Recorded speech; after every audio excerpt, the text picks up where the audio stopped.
for amber waves of grain, for purple mountains' majesty, above the fruited plain. America, America, God shed his grace on thee and crown thy good with brotherhood from sea to shining sea.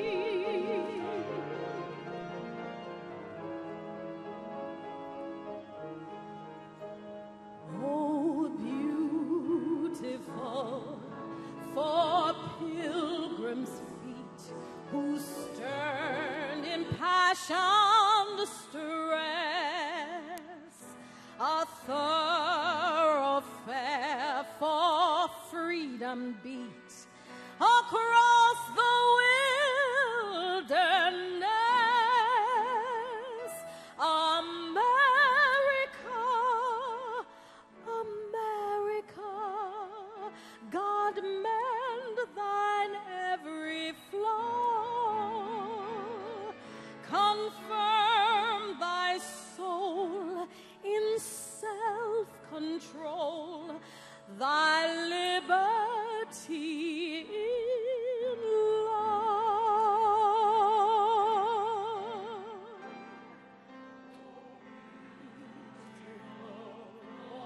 Spacious skies, for amber waves of grain, for purple mountains' majesty, above the fruited plain.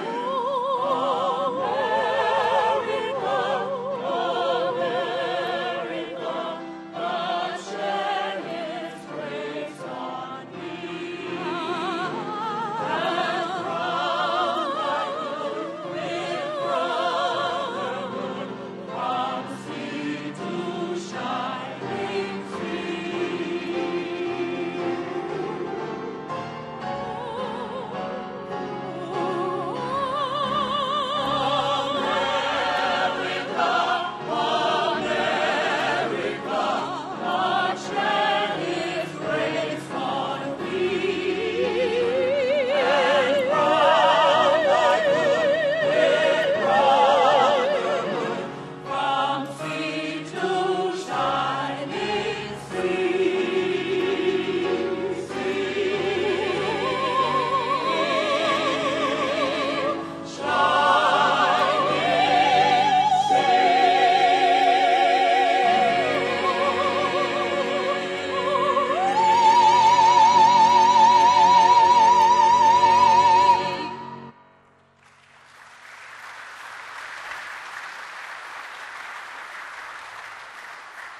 Ladies and gentlemen, you've been listening to the sounds of the Ebenezer Baptist Church Ensemble under the direction of Keith Williams. How about another round of applause?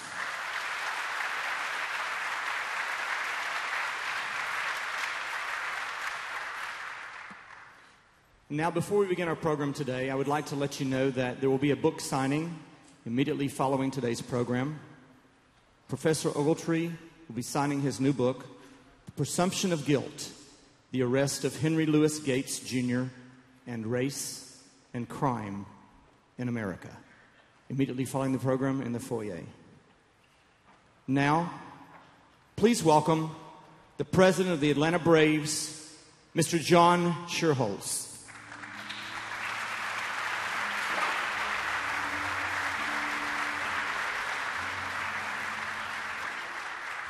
How about that choir?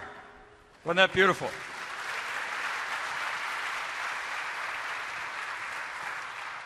Stirring. Well, from this historic Ebenezer Baptist Church, where many of the civil rights initiatives were born and grew, in our historic city of Atlanta, in the Fertile Crescent of the civil rights movement, those of us from the Atlanta Braves organization and our iconic Hall of Famer, Hank Aaron, bid you a special welcome. I don't know if Hank is here with us, but let's give that great man a round of applause.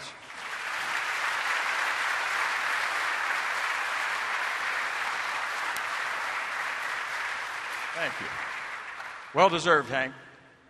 The Atlanta Braves are very proud to be the host organization for these remarkable civil rights games. We think, as I said to Jimmy Lee and Sylvia several years ago in Indianapolis, Indiana, there is no better place on this earth for a Major League Baseball team to sponsor and host these civil rights games than this great city of Atlanta and our organization. So we are glad that you are here. Thank you all very much.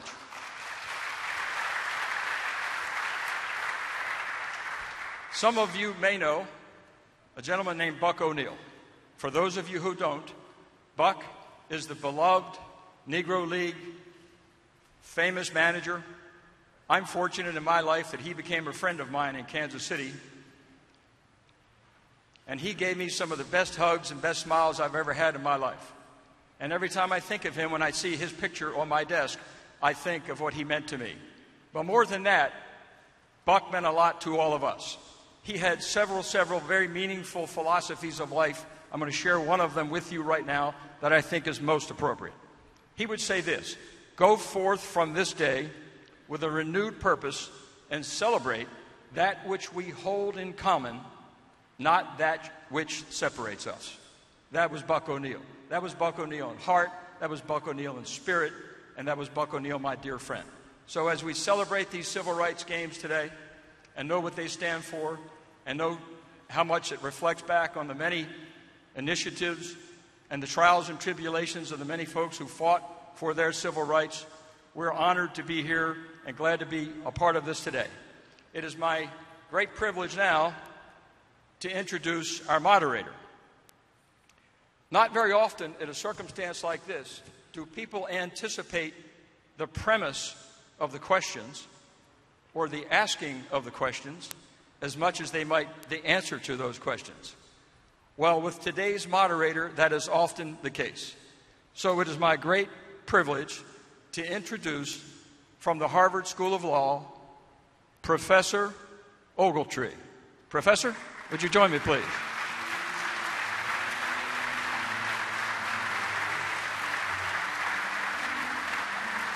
Thank you, sir. All right. Good afternoon, and thank you so much. It's such a pleasure being here in Atlanta once again.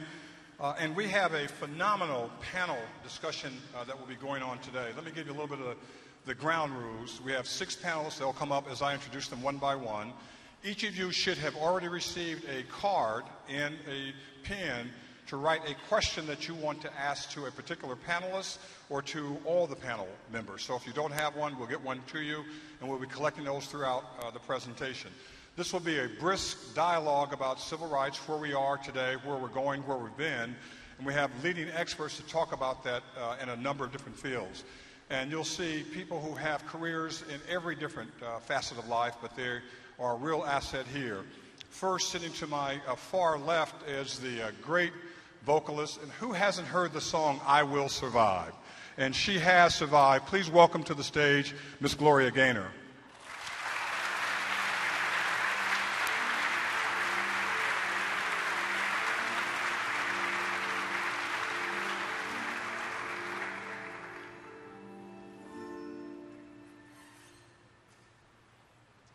Good afternoon. Our next panelist is a trailblazer who has used his talent, skills, and his money to set a record. The first Hispanic to ever be the owner of a Major League Baseball team, and he has contributed to his community in ways that are unimaginable. Please welcome to the stage Artie Moreno. Mr. Moreno.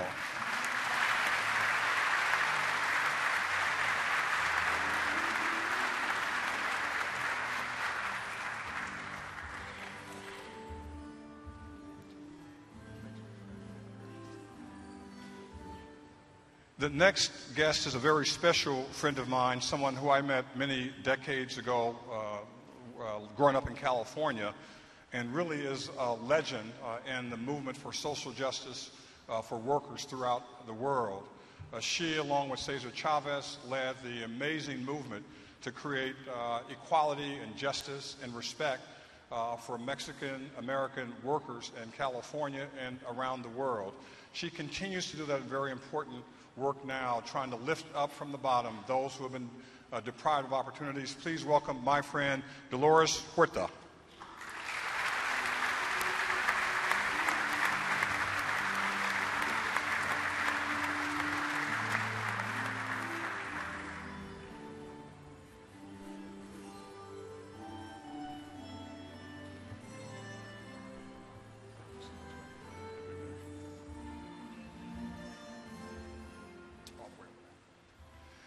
Our next guest is a very gifted and talented young man who's spent so much of his life fighting for this country and training generations of young people to fight for their country.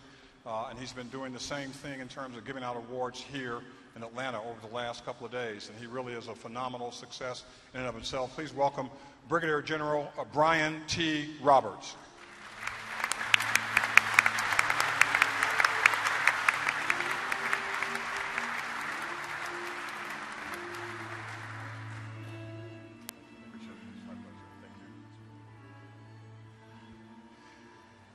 The next is a dear friend, a fellow lawyer.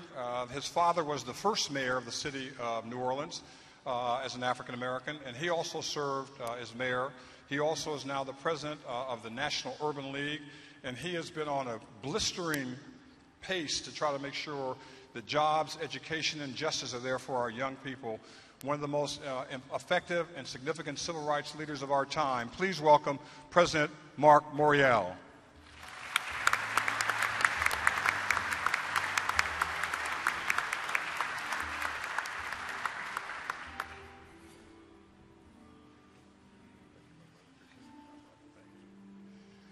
And finally, we have a very special panelist today. You probably have heard of Cheryl Miller. Yeah, you've heard of Reggie Miller. But you really haven't heard Daryl Miller, the real athlete in the family. This is somebody, can you imagine every night seeing your sister and brother on TV? But he says, I'm not going to stop. They're not going to stop me. He became a great baseball player and now is a great entrepreneur and a great educator about the politics of life and law and giving people equal opportunity. Please welcome to the stage now our final panelist, Mr. Daryl Miller.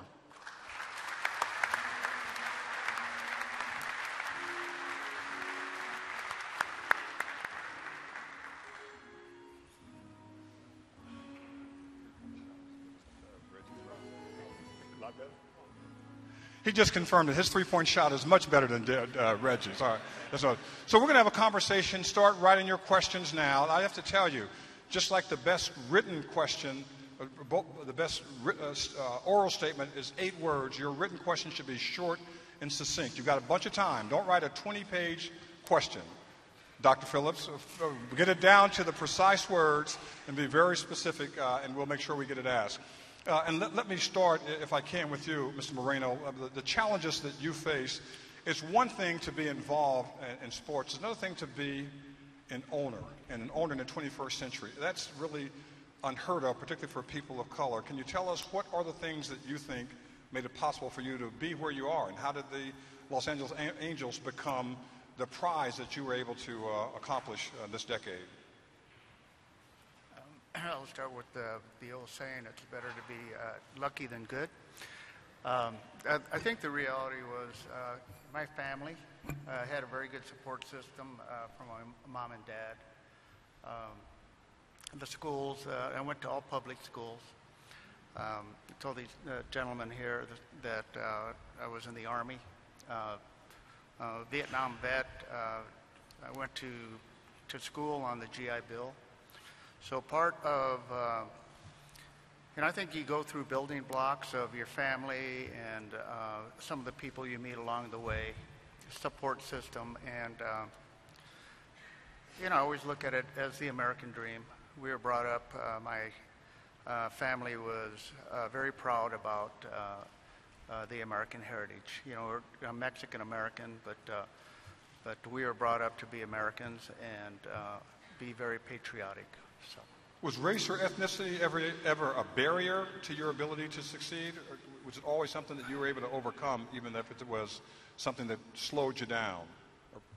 The way I was taught that, you look at all the different kinds of barriers, whether someone's blind or they can't walk or they can't hear, is the fact that you look at the tools that you have and the opportunity that you have, and you try to invest in that and try to look at the good things and the good opportunities.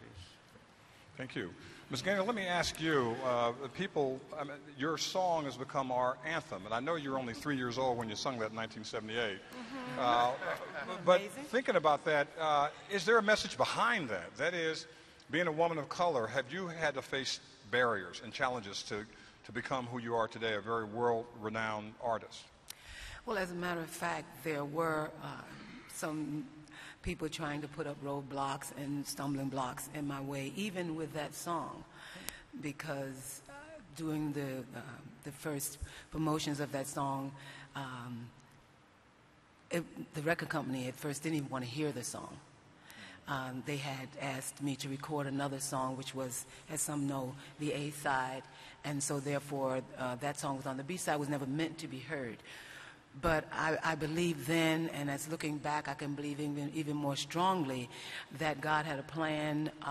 He was there to help me go around, go through those roadblocks and those stumbling blocks, and bring me and the song to the renown that I enjoy today, because of my faith and because I just wouldn't let anything stop me. If a young woman of color in her teens comes to you and asks about a career as an artist, and she wants to know, should it be easier for me in the 21st century than it was for you, what would you tell her? I would say it's not going to be easier or any more difficult because of race relations, because although we've made a lot of strides and a lot of things have happened, and things aren't as bad in some ways as they are in others, there's a lot of underground prejudice, and those are the covert actions are the most difficult to fight. So you just have to believe in yourself, believe that this is what you want to do, this is what you are called to do, and just trust God to take you through. And she's asking you, well, having gone through all your trials and tribulations, would you do it again? Absolutely. Great. Without a second thought. Thank you. Mr. Dolores Huerta, you've been in this struggle for a very, very long time, and I have to say, just congratulations. When you think about the 50s and the 60s and all the challenges people had, and no one knew what tomorrow would look like, and you and Cesar Chavez just kept pushing it. When we lost him, you just continued to push it. First, thank you for opening up opportunities for all people. That's important. And secondly, what do you see today? What's your forecast of whether or not we're making progress as a nation in creating opportunities for equal justice for all in America? Well, as Gloria said, we've come a long way, but we still have a long way to go. We know that, especially for the Latino community, as they say, brown is the new black, right? You know, because we see this great campaign that's being, waged against the Latino community. Started in Arizona with SB 1070. We now see it here in Georgia, where I understand that the governor has just signed a similar legislation, which will be, again, a campaign against the Latino community, because it's not just about undocumented or people that don't have documents to live and work in this country. It really goes against everybody who happens to be brown that will be getting harassed by the police. So we know we still have a long way to go. Is your sense that young people are hearing that message as well, that we're one nation, that everybody should be a part of it? Are you hearing that as you go from town to town, from city to city, trying to make people see this as a common struggle? I think we have a lot of division now. Which I don't think we anticipated that. We thought when our president was going to be elected that was going to be a crushing blow to racial discrimination. But unfortunately, it's just still very prevalent, especially on the bottom, you might say.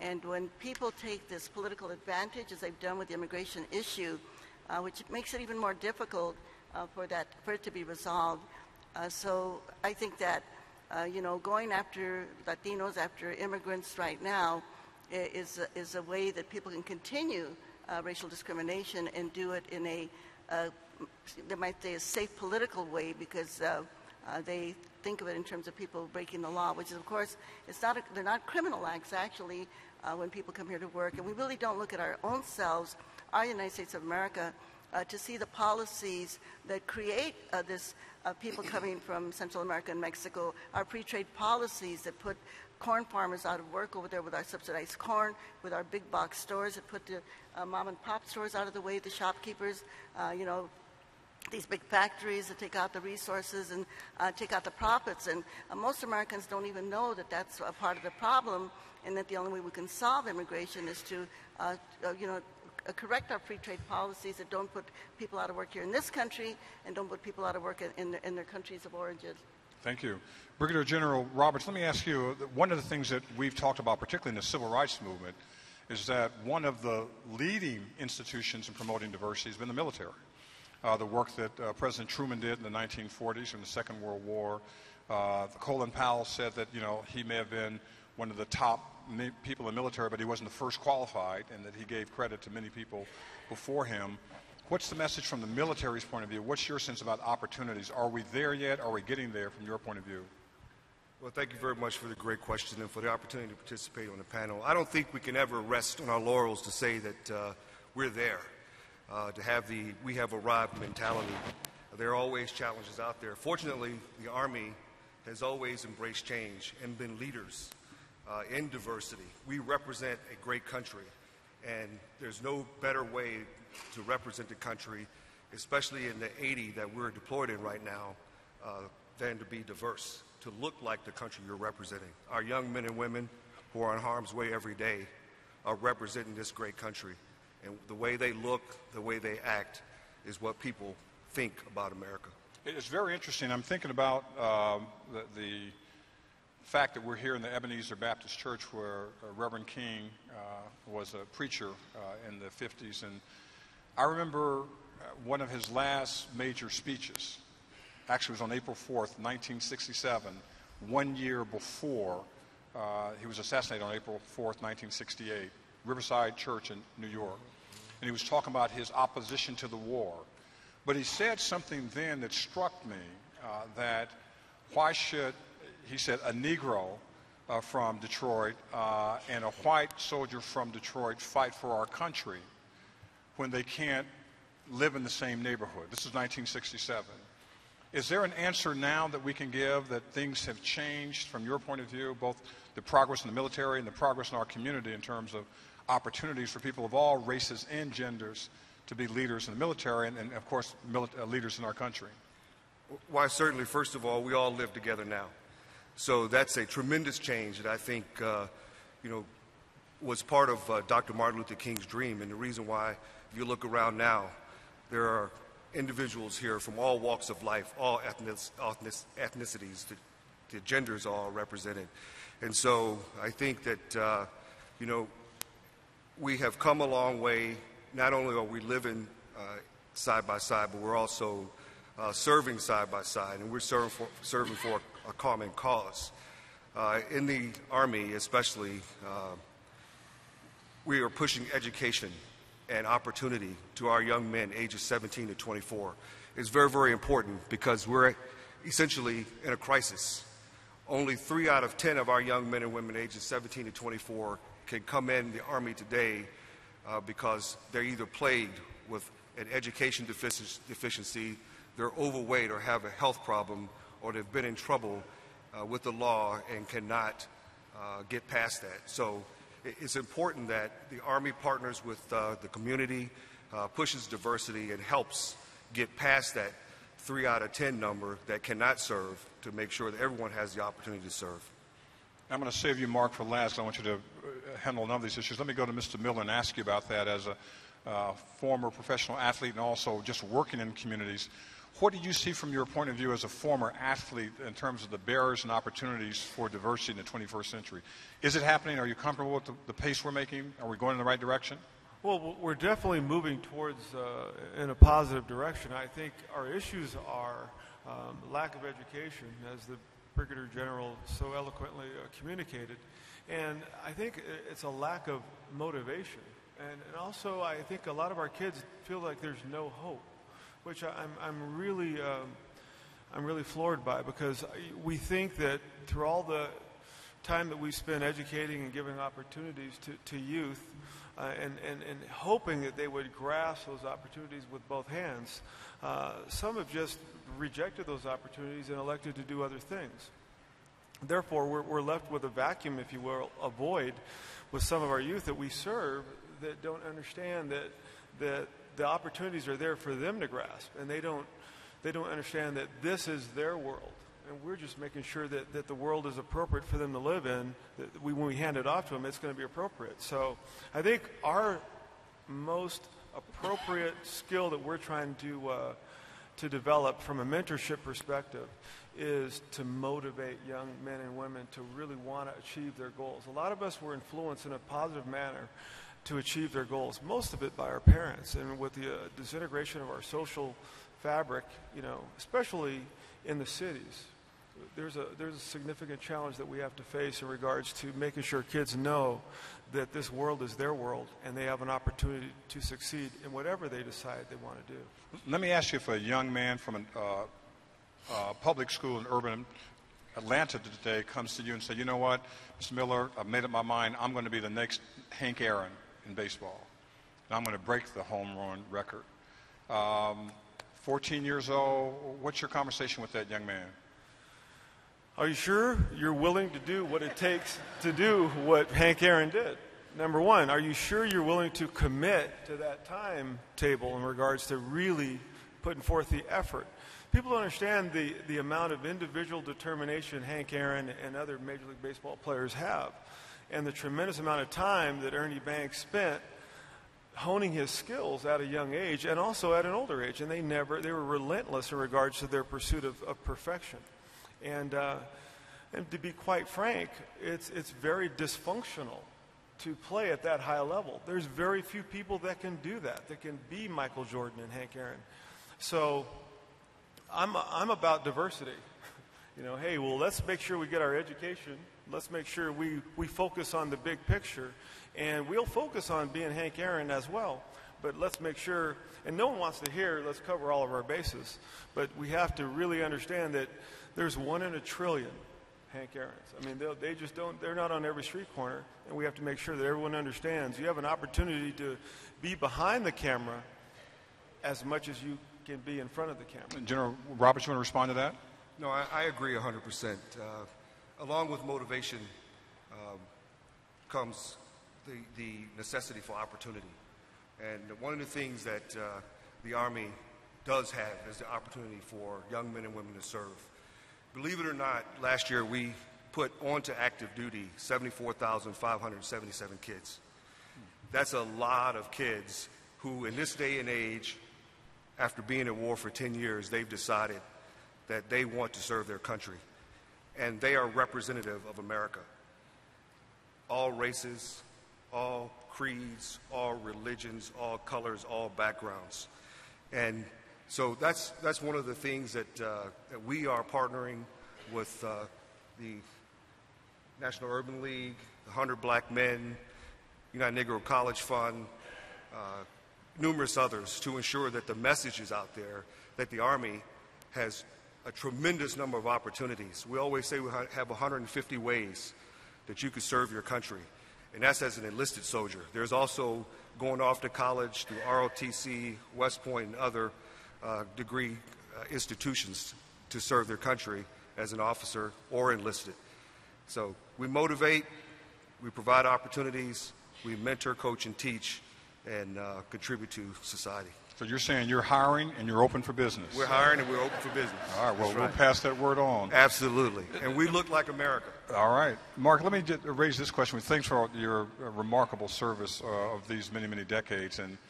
And you know my question. A lot of us think that we are post-racial. We have elected an African-American president. I know some of you think he's our second, but he really is our first. And we had the first African-American attorney general, had the first woman solicitor general. We have 3 women on the Supreme Court.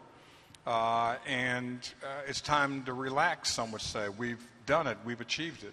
What Reverend Eugene Rivers said when we raised this issue 2 years ago, he says, Ogletree, look, we have one black man in the White House, but we have 1 million black men in prison. We are not post-racial. Is he right? Yeah. You know, he's, first of all, thank you for having me, and congratulations to Major League Baseball for doing this, and to Jimmy Lee Solomon especially for his leadership. And Hank Aaron joined us, so we should give him a hand. It's really, really special.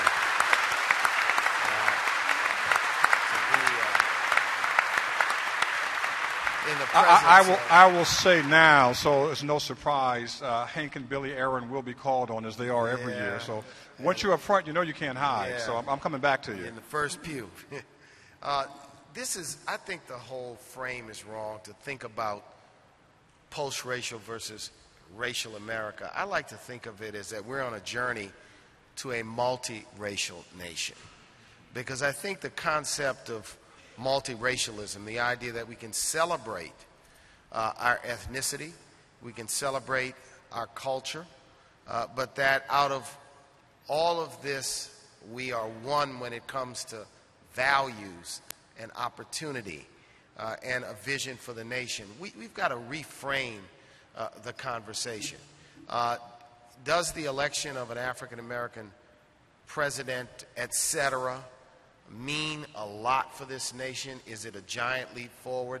There is no doubt that that is indeed the case. However, not only the 1 million men who happen to be in prison, but the propensity of some to distract us with veiled conversations about birth certificates are a clear indication that for some in this nation, there is an obsession with yesterday, an obsession with race as an article of division in this country.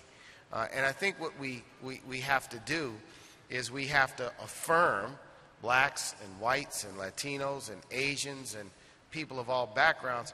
We have to affirm this 21st century vision of an America which is multi-ethnic, multiracial, multi-religious, an America which embraces all people, but which is united in the idea that race should not be a barrier to economic opportunity, that race should not be a barrier to achievement. And we've got to fix the institutions of this nation, the school systems, the education systems, the systems of economic opportunity.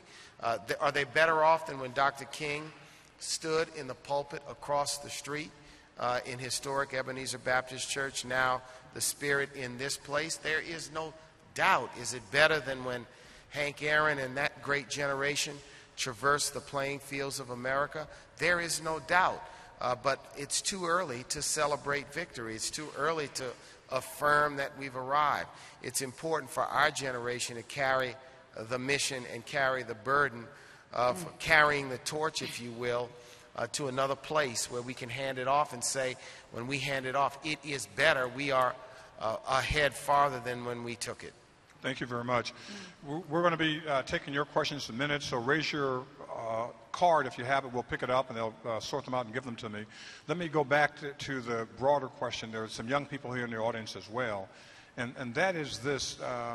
What do we say to young people who are apathetic is one way, but disinterested in where we are now, Gloria Gaynor, in the sense that, why should I be concerned? Why should I vote? Why? I mean, all that stuff is new to me. How does it make a difference? What do we say to young people to make them think that there is something that someone fought and died for that helped us get here, but how can you connect with a 16-year-old who is doubtful about whether they should do anything to invest in making America better? I think that the only way for us to get this message across to them is for us to have received it ourselves and be walking in the truth of that message. The crux, I believe, of the matter is that Americans have got to come to the understanding, and I mean every American, has got to come to the understanding that the strength of America is our diversity. God has invested in this nation people from every other nation, bringing in the gifts, talents, attributes, abilities that he placed in every one of those nations. Every nation is known for something. We have something from all of those nations right here in this country. And we have got to understand that that diversity is the strength of this nation. And when you hold somebody back from reaching their highest level of productivity, their highest potential, you hinder yourself. You deprive yourself of the positive contributions that they might make to your life. So we need to all come together on that, and the adults, the leaders, be walking in the knowledge of that and be examples of these young people, of the lessons that we're trying to teach them. Not just people that they look up to as leaders, but every single person that is in any kind of leadership position. If you're in a leadership position in your family, you're in a leadership position of your home, you're in a leadership position of your job, of your corporation, whatever. This is the message, the understanding that you need to walk in, be living, and showing to the people that are beneath you. That is the only way this is going to trickle down, with each person that's leading to come to that understanding, be walking in, living in that, and be an example of it to everyone that you are leading. Thank you. It's very right on point. And let me say a word, Mr. Moreno, about the success and talk about baseball and civil rights. I mean, it seemed unimaginable that we would have a person of color as an owner. It seemed unimaginable a few years ago that we'd have general managers in several teams. It seems unimaginable we have that sort of diversity that we see with all the RBI programs trying to bring more people into the sports industry this time, because as important as it is. And yet, what Ms. Gaynor says is exactly right. I remember the Red Sox would give out these scholarships to young people of color in 5th grade, and they would get the scholarships when they graduate from high school. The incentive, that is, you won't get it until you graduate. And now this is the 8th year, and one of the young women came to me last year and said, Professor Ogletree, the Red Sox promised me a scholarship for $5,000 in 2003, and I'm graduating from high school. I think they now owe me $7,327.22 because of interest. And the Red Sox, okay, stop, and they gave her a $10,000 scholarship, right? And at the same time, to show that we're making some progress, the Red Sox bring these young 25 people of color out to Fenway Park and introduced them one by one with the player. And Big Papi David Ortiz asked one African American, so you're going to play for me with the Red Sox when you grow up, right? And the young man said, no, Mr. Ortiz, when I grow up, I'm going to own you, right? He wasn't being disrespectful, right? The whole idea is that we have to give them a vision that they too can make a big difference. And so what's the vision, Mr. Moreno, that we need to give to let people realize that whatever it is, there's no barrier that can't be broken? Because baseball couldn't have been your first one, right? The whole idea is that you break a lot of barriers to decide to do what you want to do. Yeah, I think my dad's platform was you don't work, you don't eat, was our basic platform. There was 11 kids, so we all had a responsibility. Ms. Gaynor said it best. We all have to be leaders, and it starts at the home, whether you have both parents or you're single, parent home, but we all have to lead those children. We have to, whether you grab them by the collar or kick them in the butt, pull and tug and whatever, but we got to get them moving forward. And you have to tell them there is always hope, there is always something out there. We have to continue to look through, with our eyes that there is no color and there is no barrier and there isn't anything that can stop you. And what happens is whether you get into what I always call, people that make excuses, or they have a victim mentality of saying, well, that can't happen to me, it can only happen to them. We have to break those lines. But it starts, to me, at home. It starts with education. Darrell and I talk about the education part all the time. In fact, it's one thing to be able to play baseball, but to really have the foundation of education. And we, as a society, have to work harder in educating these kids. And we cannot accept any excuse on why these young people are not getting an education. I mean, our system may not be perfect everywhere, but there is a basic platform, and we need to drive these kids through that education process, and that will open a lot of doors. Thank you, Mr. Mora. Let me ask you, are we going in the right path in terms of education, jobs? Are we meeting the screams and cries and pain of our families and young people? You know, I think there are so many people out there talking about emphasizing, encouraging education, but this is really the point. I think that which is a priority is that which you invest in. That which is a priority, that is what you invest in. And if you look at spending, public and private spending on K through 12 education or pre-K through 12 education over the last 20 years and compare it to a whole host of other things that we invest in, it would certainly lag behind.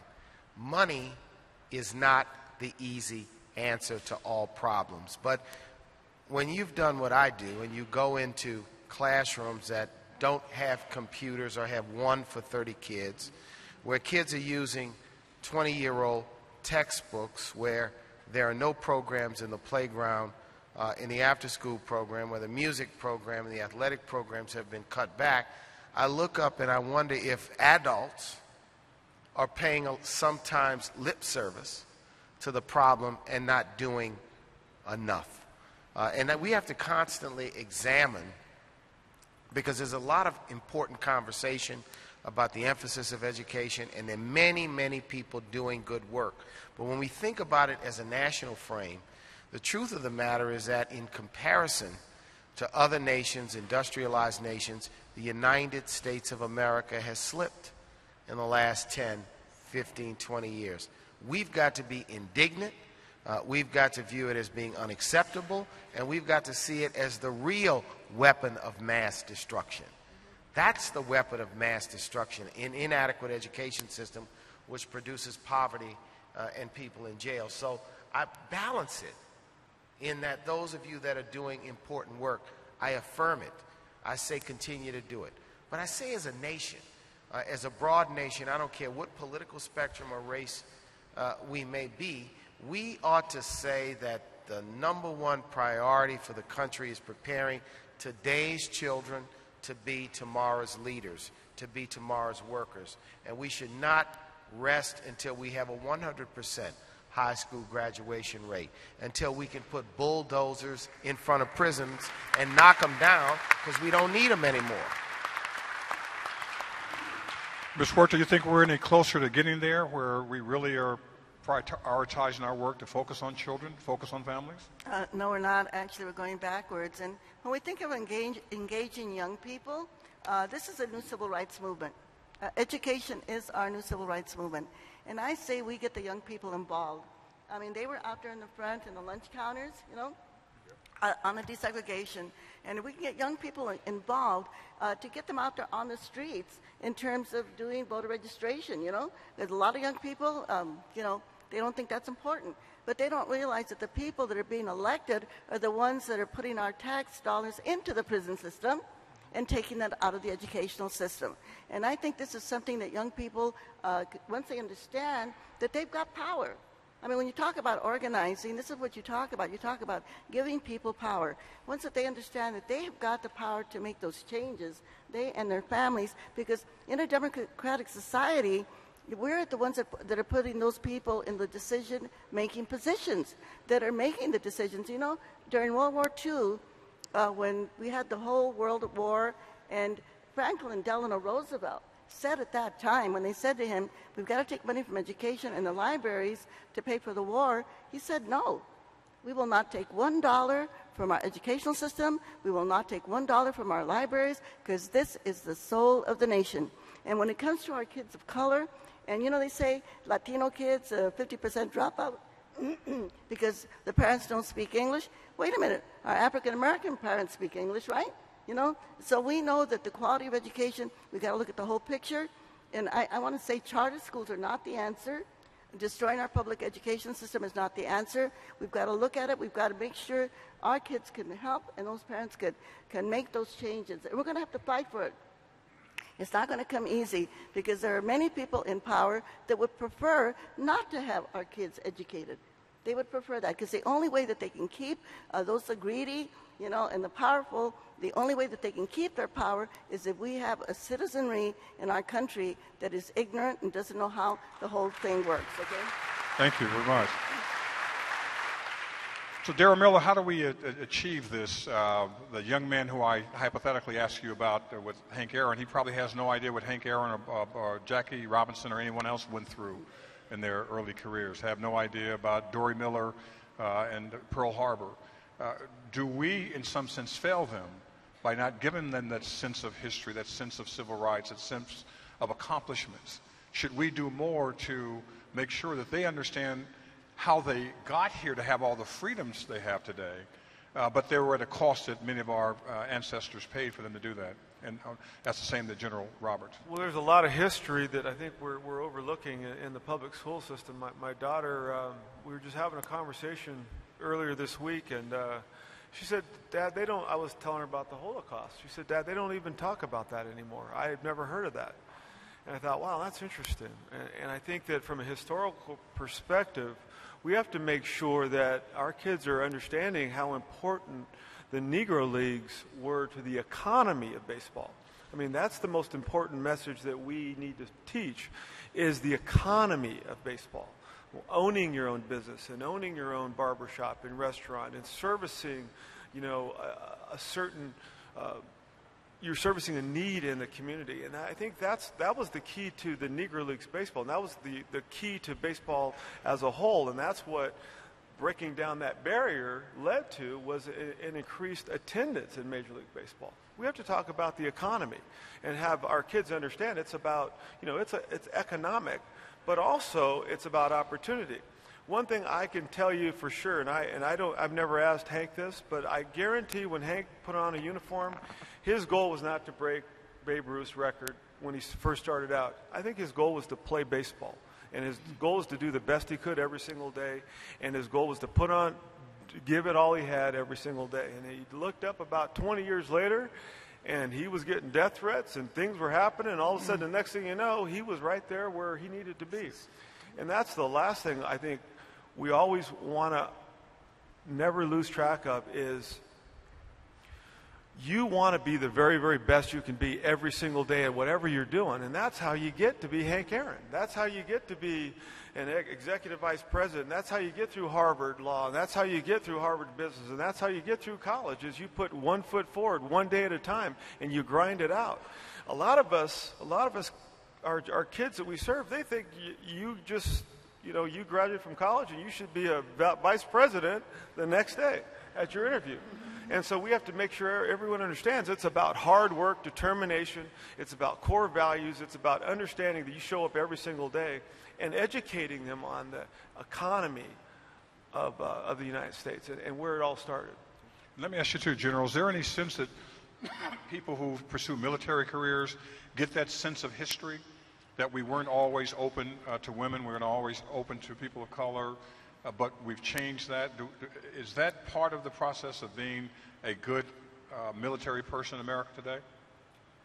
It certainly is a facet of our history that we ensure our young men and women learn very, very early on in their career. It starts right here in our communities at our recruiting stations where we talk about Army history. We also instill a tremendous amount of pride in them as Americans. And as we go into the high schools and do our recruiting functions, one of the things that we stress is that this is your America, and it's worth fighting for. Every day as I travel around the country and pass through airports, I'm applauded as a hero, and I'm often thanked. I turn that right back around on them, and I say, hey, thank you. Thank you for making America worth fighting for. It's the educators, it's the doctors, it's the lawyers, it's the politicians, it's the moms, it's the dads, it's the local and national leaders that make this country what it stands for today and worth fighting for. Yes, we do have a strong Army. We got the best in the world. We also have the best America in the world. And that's what we need to instill in our kids. I wanted to add something, and it's an appeal to all of us to listen, and have conversations with young people. We've got some young people here today, and I hope on the way out we'll have a chance to just go by and encourage them, give them their best.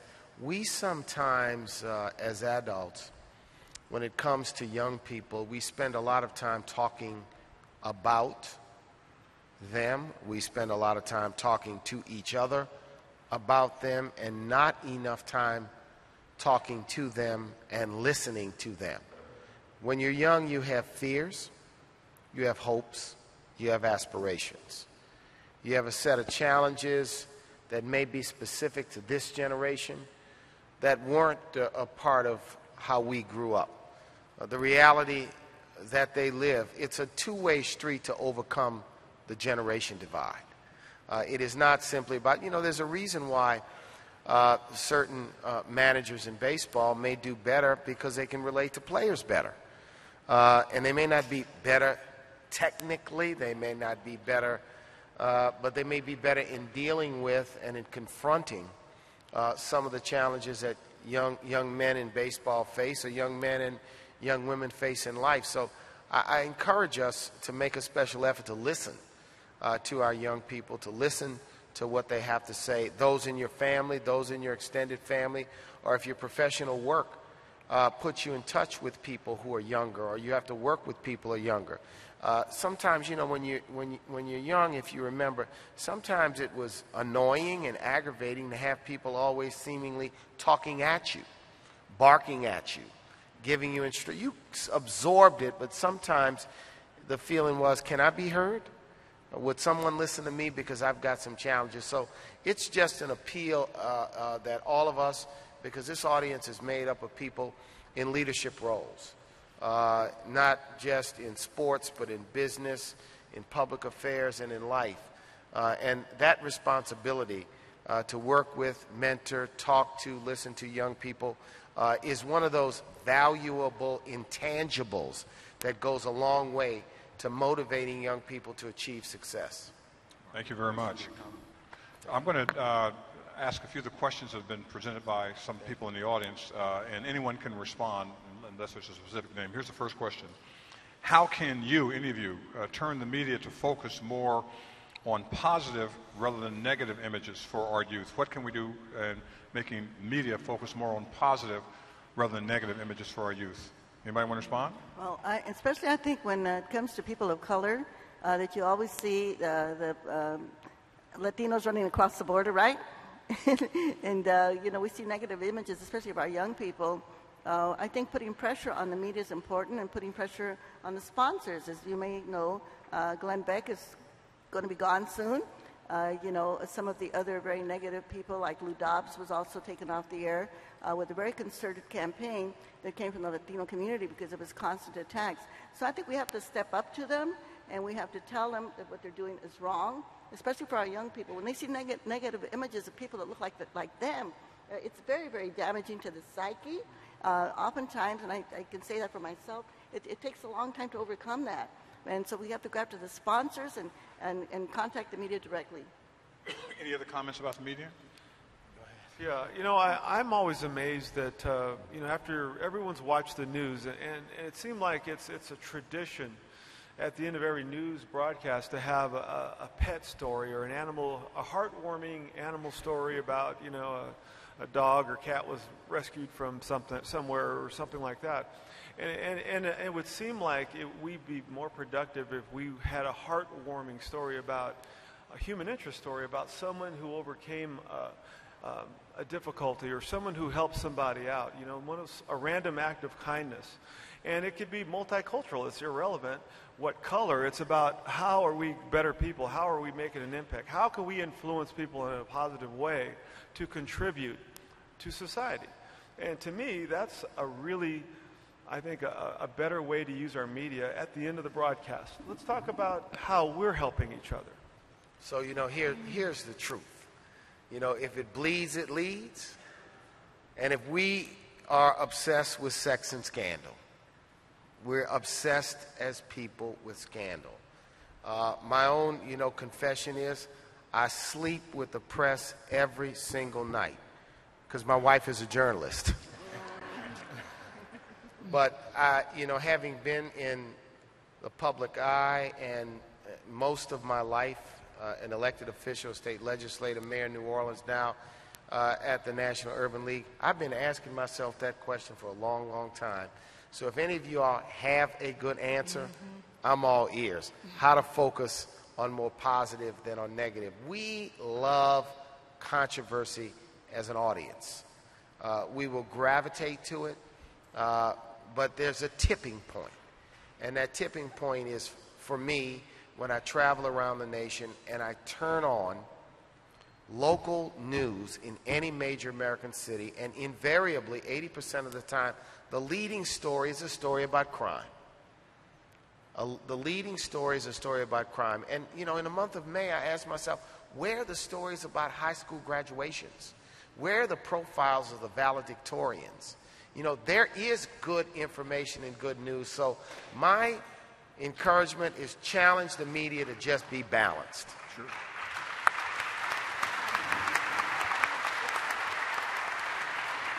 Thank you.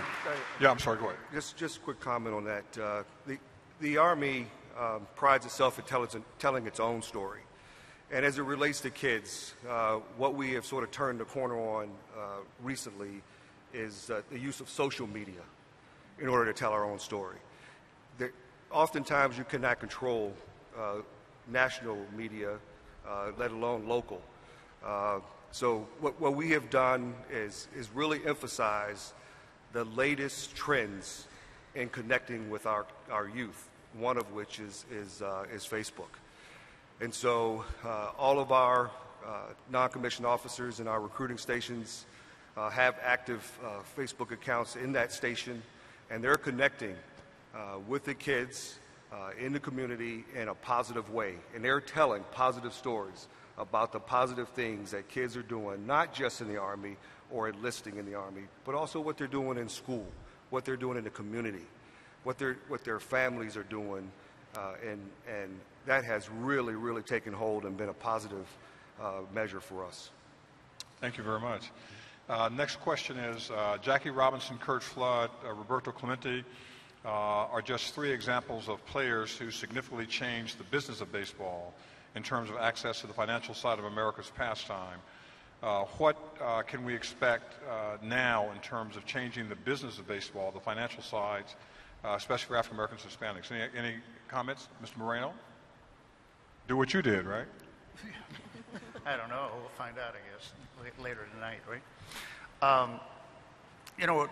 One of the things that we really focus on are the fans. And I see a lot of businesses that don't do enough research, as we're talking a little bit about Facebook, and we're talking in our meetings about Facebook and Twitter. But the fans are our customers, and we do not spend enough time really finding out what the needs and wants of the fans and the young people out there, whether it's baseball or any business. But believe it or not, I've been doing this for about 25 years, and I was one of the guys who went through the minor leagues with an A club, and then I owned a piece of a team, and then we're doing it now. So I'm good or bad, whether you blame me or not. But the reality is 8 years ago, and Darrell and Ike sitting out there, when I came in, I said, we have to do is communicate with our fans. We need to communicate with the young people, and we need to start educating them early. And we've made a big investment in that. And I met with a lot of the former players when I first came in. I just said, I want all of you to help, and so we can all represent this organization the same way. And if you have information, but we'll all be together on this. And but what we're not doing is you see, you're talking about with the Army, but the communication, but really listening to what the wants and needs are and building from that. And when you look at I saw Mr. Aaron and his wife, lovely wife there, but got to sit down with Let's Play 2 down there. Mr. Banks is sitting there too. And when you get to, for me, I go home and tell my wife all the time, get this great opportunity to meet people that were, for me, as a young person, my heroes playing and watching them, go through the barriers and skills. But we have to reach out and find out what the needs are. And that communication thing, that little piece of whether it's a song, but that communication part is really what we're talking about here. And how do we continue to try to knock down the barriers and communicate, ask the questions on how do we answer, give those answers. Mr. Miller, is there a business plan for baseball? Is there chances to be successful, an entrepreneur in baseball? Oh, absolutely, and I think that's the whole idea that we, the commissioner, has pushed from a diversity perspective in making sure that all those opportunities are communicated holistically, and also the opportunities exist, and that's the reason why we're here. I think the whole focus is about opportunity not only in baseball but in life, but specifically in baseball, to be able to own, or to be able to, like I said, work behind the camera, work in front of the camera, own your own business, and be a diversity partner.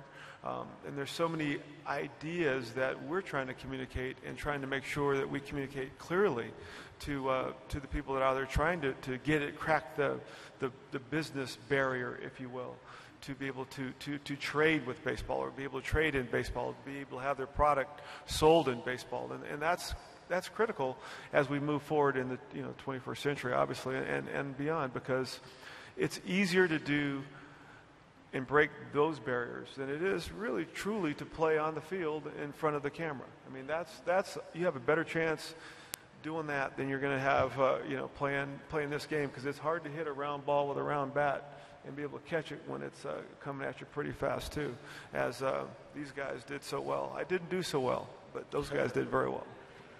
I wanted to add to this, because I think this is a place where, for the modern player, a little bit of history could also be helpful. The players of an earlier era didn't earn enough money such that baseball could be their full-time avocation. Many had off-season jobs, gigs, businesses, etc. The game now requires this 12-month commitment. And the second thing is that the benefits of free agency and the new financial regime are higher salaries and the ability of players to move around, but no longer guaranteed contracts, and longer careers are guaranteed. So in the new regime, the player of today needs to be educated on what baseball was 30, 40 years ago, number one.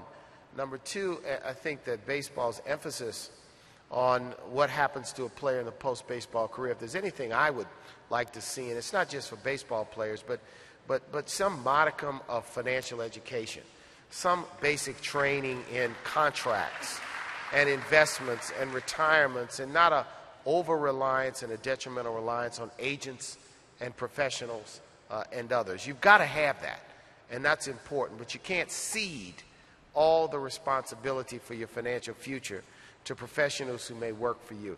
You've got to be a decision maker in and of yourself. And so to the extent that an organization like ours can help with that, that's needed across the board, but probably needed for young baseball players who may go from not having very little money to all of a sudden having a significant salary of sorts, and money to invest, and money and the lifestyle goes up when there's got to be more long-term thinking, because careers do not last forever. And history and education and training is so critical. But also, we need to lift up those players in football, baseball, basketball who have been successful in business, because there are many of them. I often think about somebody in football who gets very little publicity, but who is a great player who's built a significant business, and that's Gale Sayers, who's routinely on the Black Enterprise top 20 largest businesses in the United States.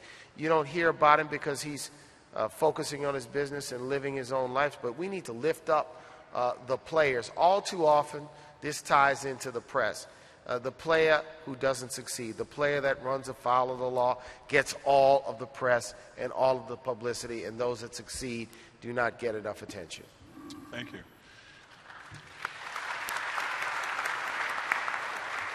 The next question is a very interesting question, but before I give it, I want to make a comment. It just reminded me, thinking about Bill Russell, who just received the Presidential Medal of Freedom from President Obama.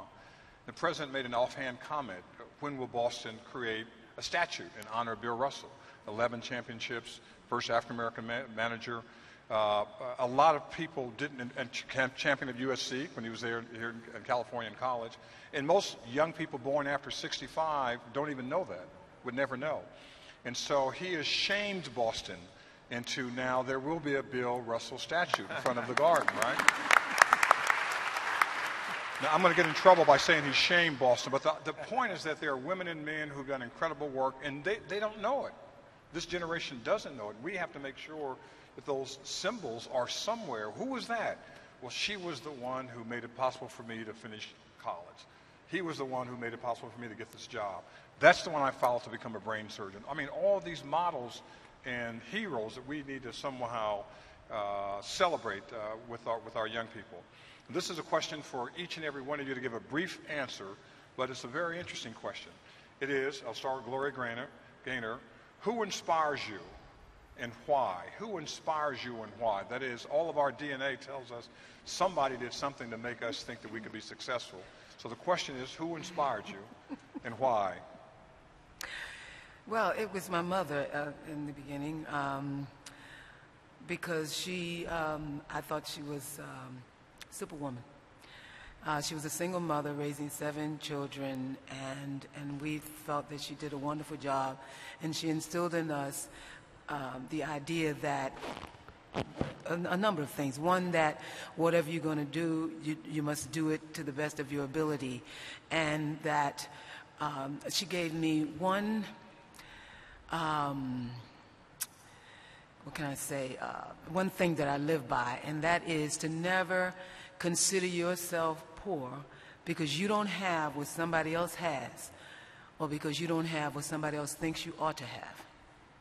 Wow.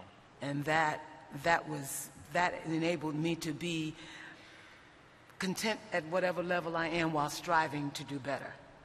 And that was what I learned from her. So she was my inspiration, and the fact that she did so much with so little has kept me going, and all of the lessons that she's taught me, I now am teaching to my nieces and nephews and other young people that come into my life.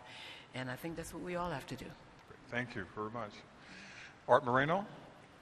I guess over a period of time, it changes.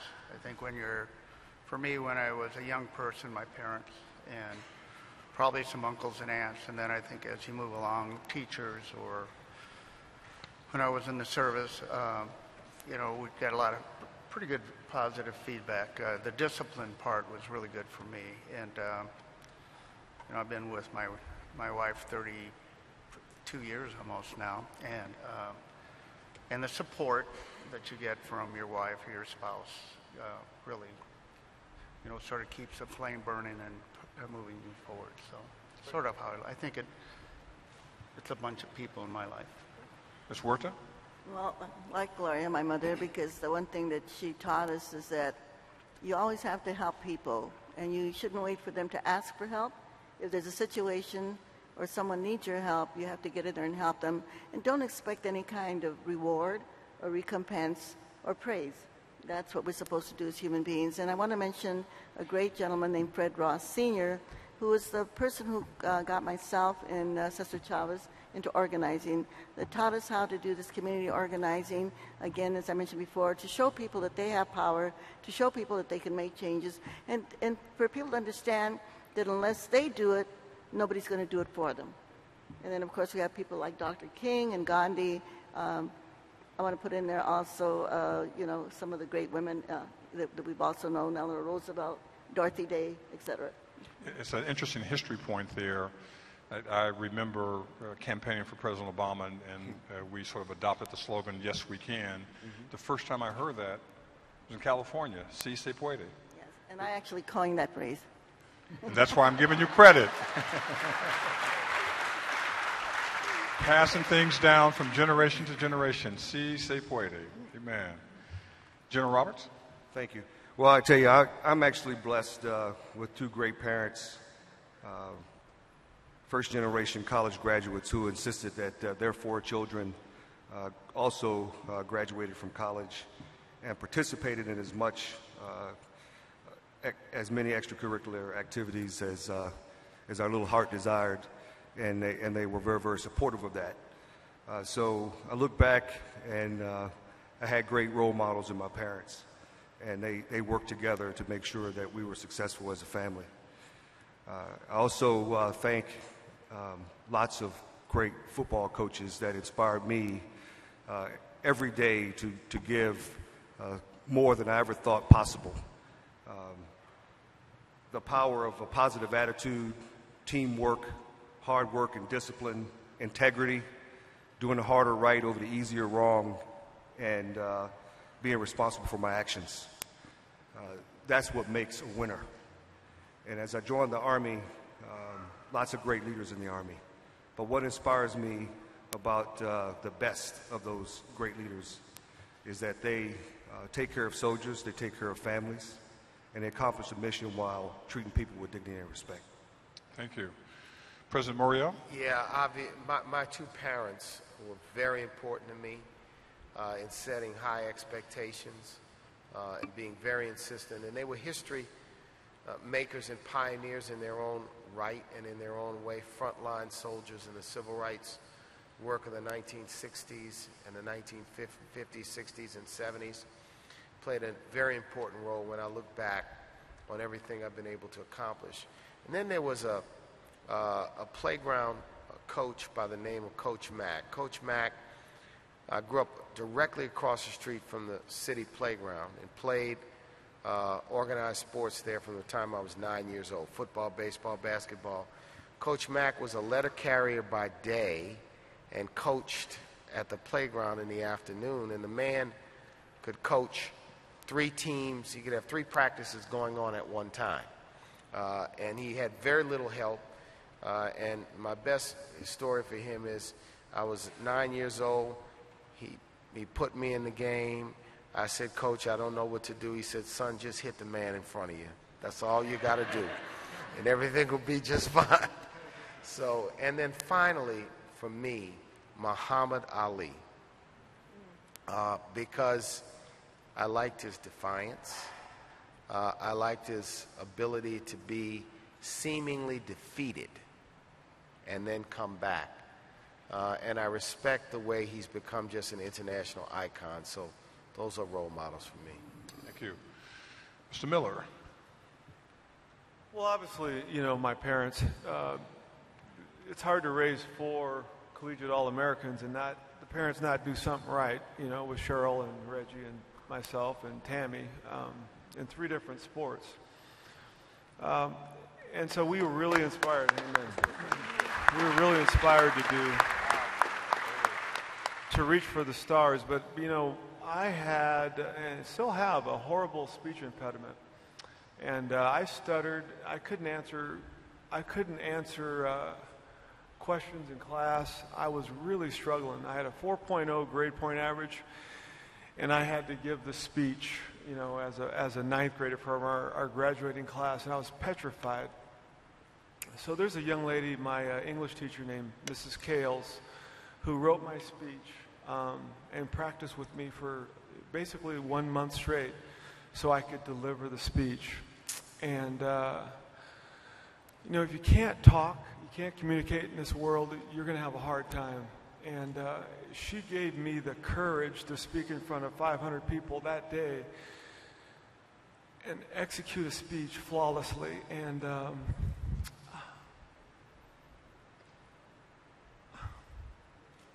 thank God for her.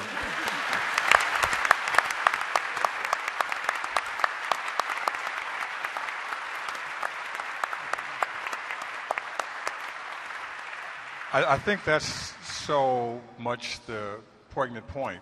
We can talk about parents and friends and relatives and teachers, but a lot of people who have inspired us to be who we are and do what we've done are faceless, voiceless, nameless, who made paths for us.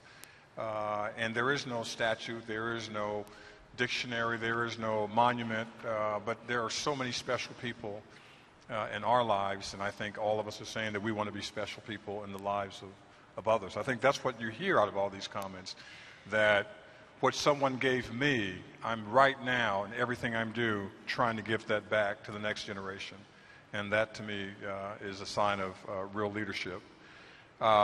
We're about to close, and I told the panelists I'd give them each 30 seconds to leave you with one sort of final thought that on their mind, something that they want to make sure that you take away with you.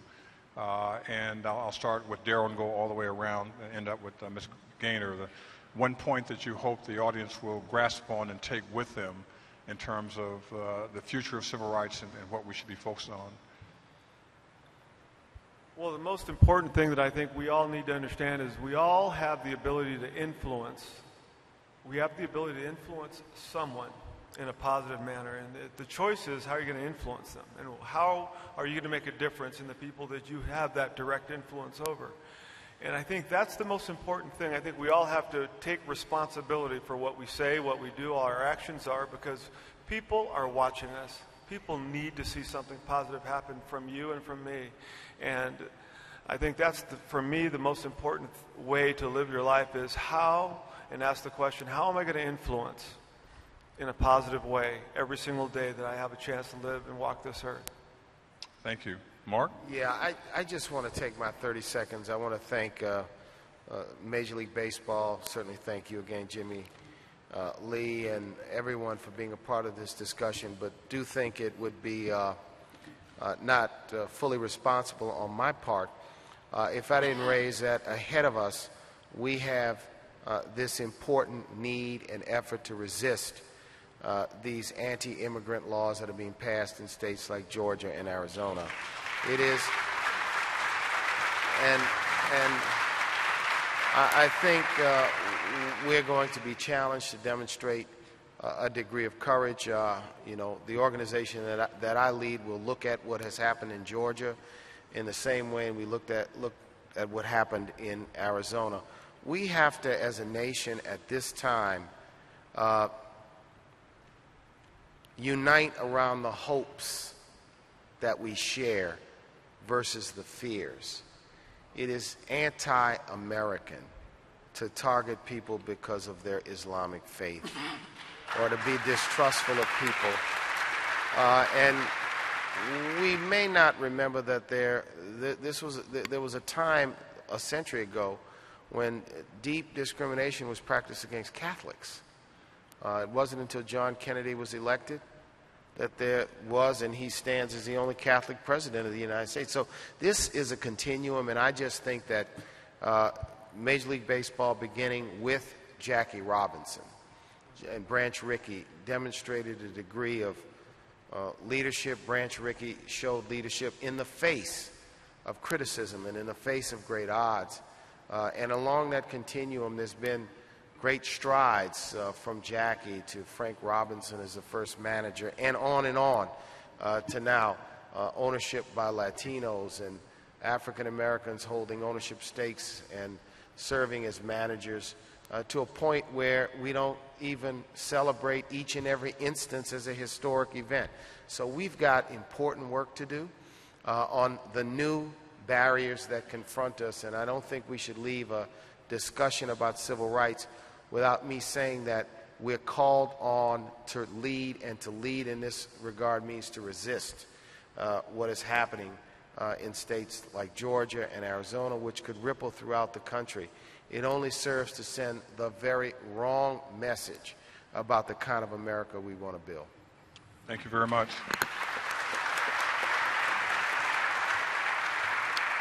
General Roberts.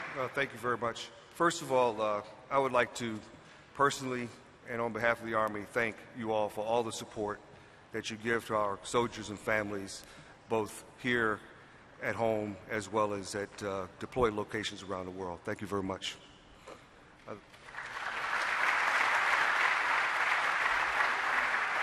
I'd also like to thank Major League Baseball for partnering with the United States Army and giving us the opportunity to do things this week with this great organization.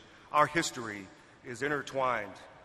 If you didn't know it, there are several Hall of Famers that were also soldiers and outstanding baseball players, of course, and citizens.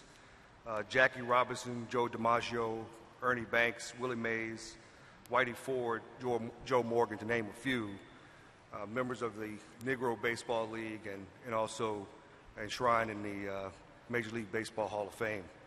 And so we do share some values between Major League Baseball and the Army that resonate in our community amongst our young kids that need those values, the values of loyalty, duty, respect, selfless service, honor, integrity, and personal courage. They need it, and they need us to connect with them in all ways possible. And we do it in our communities with you all's help through these grassroots advisory boards that work with our recruiters that are entrenched in your communities, offering the opportunities to serve their great country, and also helping to further educate them, not just academically, but health awareness to fight that obesity trend that is out there.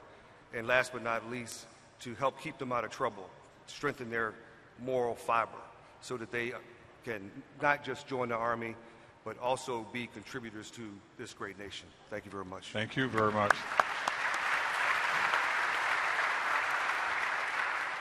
Dolores Huerta. Well, I think that we're in a critical stage in our society right now, in our country, and also in the world. And again, quoting what you just said, we have to really, all of us, do a lot more to make sure that the journey that Dr. King was a drum major of, and Cesar Chavez, who's no longer with us, and the others, Robert Kennedy, that we get there, and we can do it. But we know it's going to take a great effort on all of our parts to make this happen. It's not right that in our United States of America that a person is killed because they happen to be gay or lesbian, or because they happen to be black, or they happen to be brown. I mean, this is not who we are, or that women continue to be discriminated against. You know, when we think of the recent congressional debate on what is the definition of rape, you know what I mean? Stuff like that. I mean, that is so dinosaurish and so backward that even shouldn't be in our vocabulary, let alone in our public officers' language that they have. And I think that we can do this, but it's going to take a great effort on all of our parts. And yes, I'm going to add this. Yes, we need to support our president, okay? He's really working really, really hard, and he's got some great obstacles, and the obstacles that he has are our obstacles also.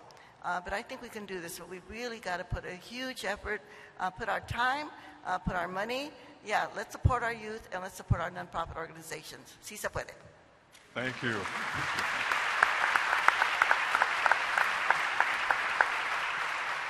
Artie Moreno. For me, I think we're all Americans. We should treat each other as we are Americans. We should try the best we can to smile, say hello, care for each other, and whenever you have a chance, you know, take somebody by the arm and help show that particular person the way. So. Thank you very much. And Gloria Gaynor. Well, we all know that children are our future. And do as I say and not as I do has never worked and never will. The great person is the person who not only does well, but inspires others to do well. So I think that it is the responsibility of every one of us to help our young people by showing them by example what it means to be great. And in doing that, helping them to understand by example that every single person in this nation is a valuable person and is capable of being valuable perhaps even to them. And so that we need to help them to grow up into valuable, contributing human beings themselves. I challenge everyone who is listening to my voice right now to become civically engaged, socially responsible enough to do whatever you can to make sure that our children, every single one of them, gets the education that they need in order to become positive, responsible, contributing adults. President Kennedy said, we cannot have a first-class nation with second-class citizens. I say we cannot have a first-class nation with second-class children if they're getting second-class educations. It's just not going to happen.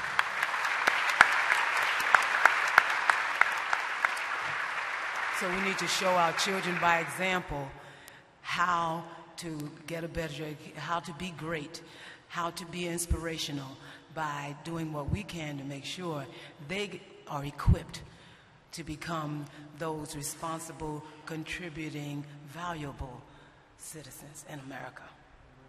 Thank you very much. Pastor Raphael Warnock is going to come up in about 10 minutes to give the benediction. Before he does that, I just wanted to say this in closing. Thank again Jimmy Lee Solomon from Major League Baseball for making this happen and moving it to these great places where amazing African-American players couldn't play on other fields, but they proved their worth on fields throughout America. Thank you, Jimmy Lee Solomon, for Major League Baseball doing this.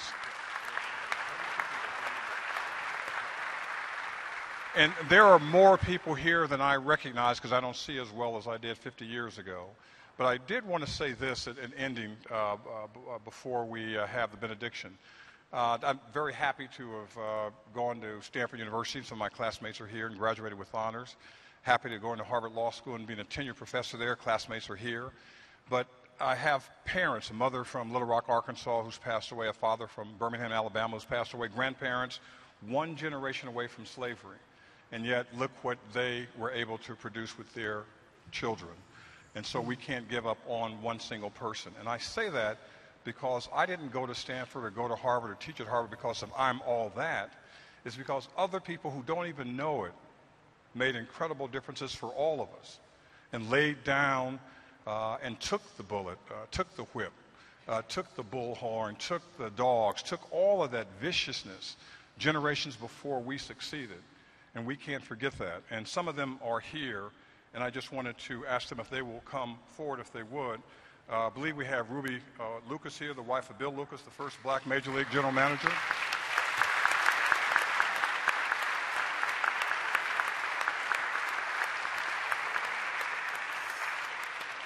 Reggie Williams. Is Reggie here? Still here? Reggie, come on up. Has Reggie left?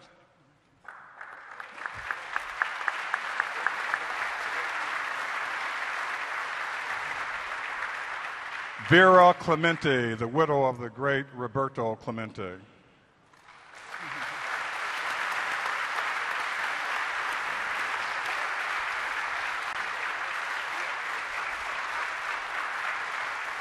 Bill Bartholomew, a legend in baseball. Bill Bartholomew, is Bill here?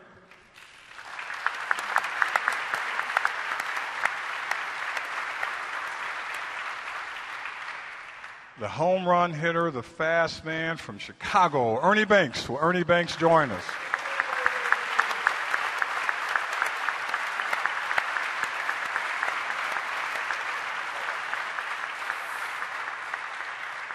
And, of course, Billy Aaron and her guy she hangs around with, Hank Aaron.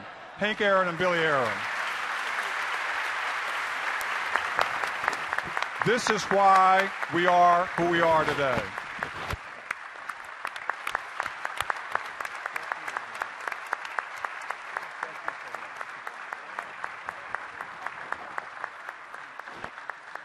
And I don't want to ignore, I know there are other pros here, former players and managers. I don't want to ignore anybody, but I just saw some people I recognize.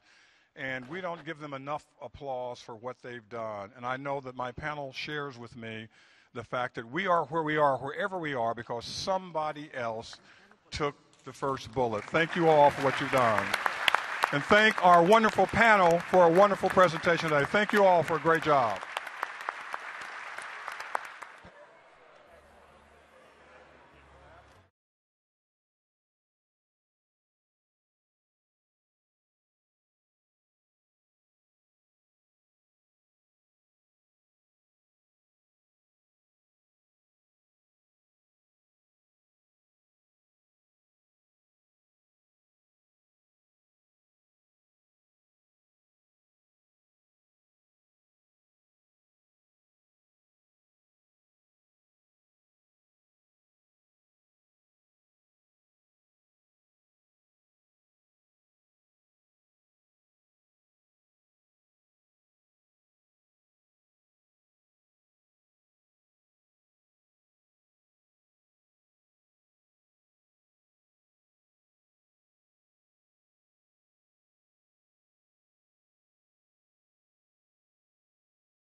And by the way, there's a baseball game today.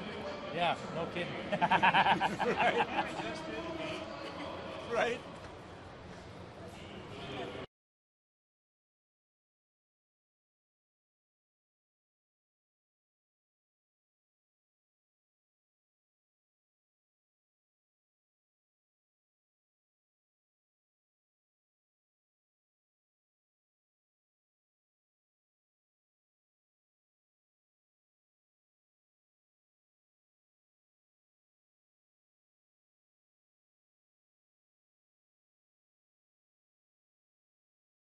Of Fox Sports. We are Black Hawk. We are so.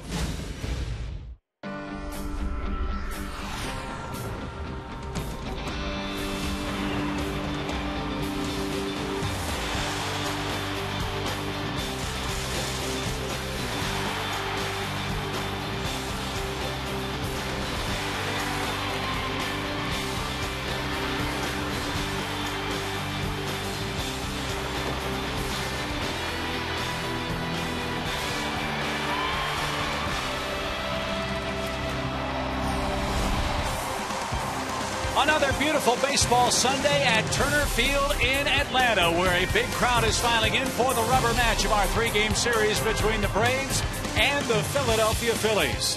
Sunday Braves on Fox Sports South is brought to you by your local Hyundai dealers. Make it a Hyundai Sunday every week on Fox Sports South. And welcome to the Delta Civil Rights Game, everybody, with Tom Glavine and Joe Simpson, Chip Carey at the ballpark. Plenty of beacons were honored in a wonderful pregame ceremony, fellas. But beacons of brilliance take the mound for their respective clubs today. Tim Hudson for the Braves and Roy Halladay for the Phillies. Well, he's about the best in the game right now, Chip, I think, by all accounts, and for good reason. He's got great stuff, and he's got 4 or 5 pitches that he can work to both sides of the plate. And one of the things that it makes him so successful is that he can take a little off and put a little on all of those pitches. He is a guy that, if you look at his work on the road, too, here's a little note for you. He has worked at least 6 or more innings on the road for 58 straight starts, and no one in baseball history has had a streak like that since Walter Johnson back in 1911 to 1915, when he had 82 straight such starts.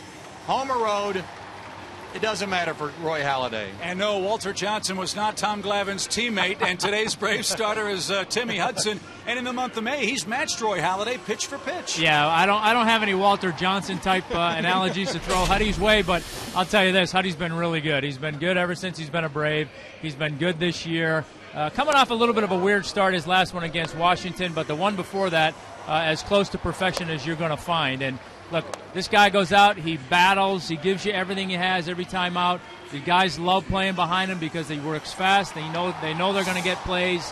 And, you know, again, uncharacteristically, last time out, the Braves defense let him down a little bit. And I'm sure those guys are going to be behind him today trying to make up for that. Joe, last time the Braves will see the Phillies until right before the All-Star break. It's incredible how evenly this series has been played the last couple of years. Well, this series, dating back to 2005, the wins are dead even, Chip, and Braves have actually out-homered the Phillies over that stretch, if you can believe that.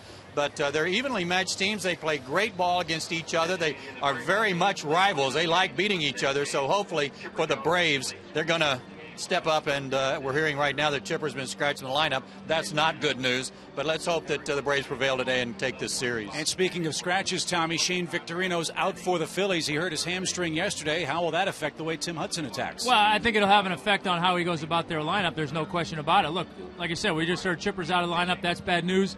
On the other side, you got Polanco and Victorino out of the lineup, so a little bit of an advantage for the Braves there. Look, as the starting pitcher, when you're dissecting a lineup, obviously Ryan Howard, and we'll get into this during the broadcast, has phenomenal numbers against Huddy, so he's clearly going to be the guy that he's going to try not to let beat him today. And when you can eliminate Victorino and Polanco from that equation as well, it gives him more options to attack.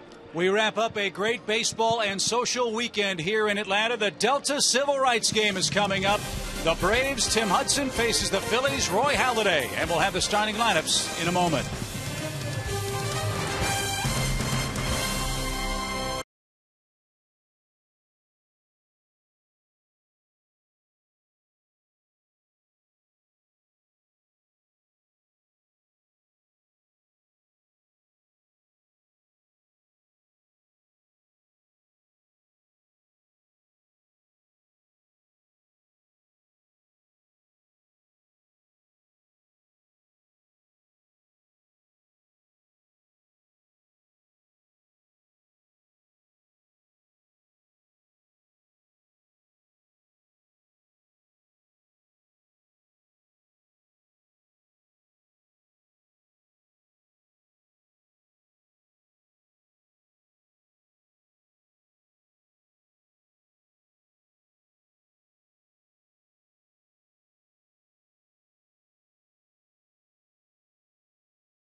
say, can you see by the dawn's early light what so proudly we hailed at the twilight's last gleaming, whose broad stripes and bright stars through the perilous night o'er the ramparts we watched were so gallantly streaming, and the rockets' red glare, the bombs bursting in air, gave proof through the night that our flag was still there. Oh, say does that star-spangled banner yet wave o'er the land of the free and the home of the brave?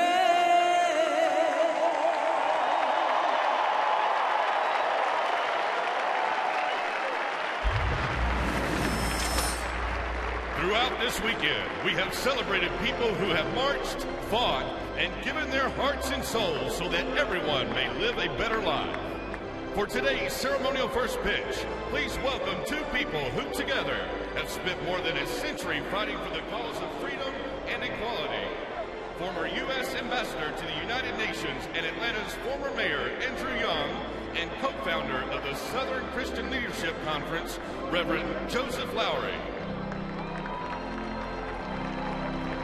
Joining Ambassador Young and Reverend Lowry on the mound are Mendez Elder and Wesley Clement from Lead Incorporated.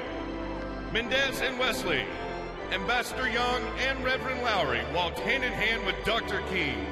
Today, they look to you to continue the journey. Do you accept the challenge to carry on the dream? Catching the ceremonial first balls are Atlanta Braves Jason Hayward and Philadelphia Philly Ryan Howard. Let's see what you got, kids.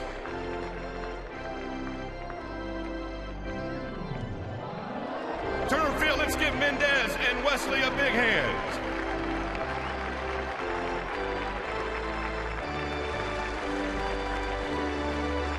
It's baseball time in Atlanta. The Delta Civil Rights game will get things started with our lineups and first pitch coming right up.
Sports and Outdoors, by AT&T, by Delta Airlines, and by Ford.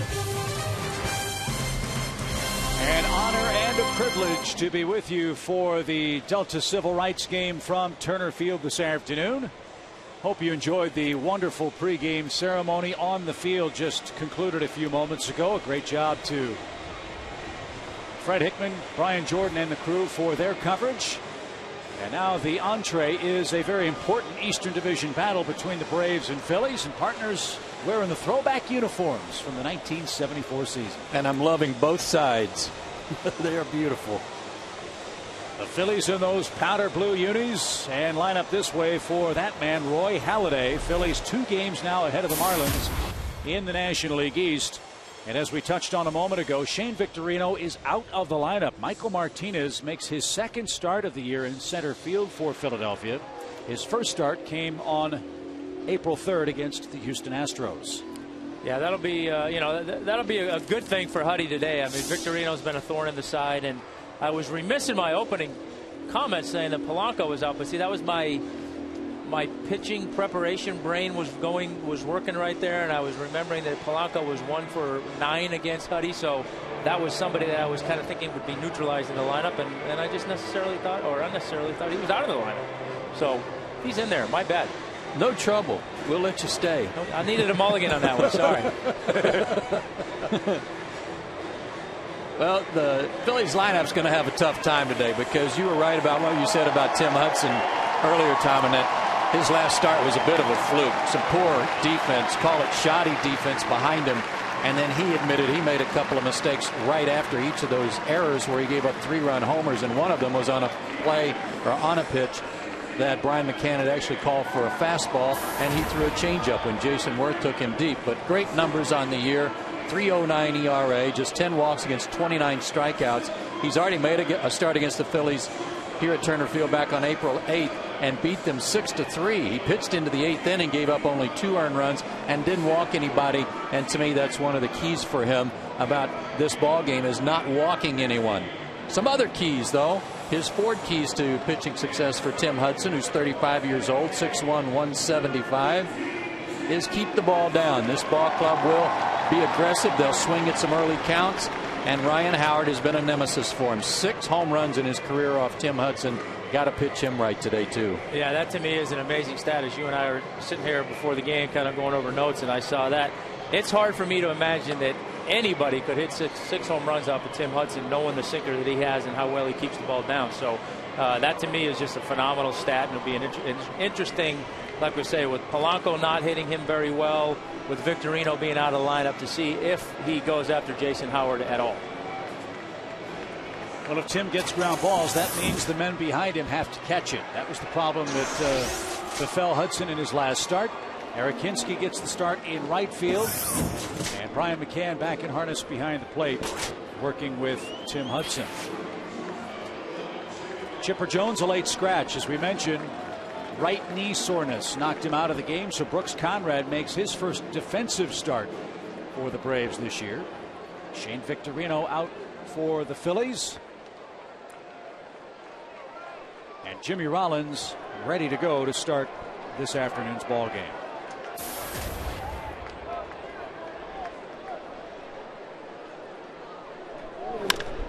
And Rollins pops up the first pitch. And charging in is Martin Prado. 1 pitch, 1 out.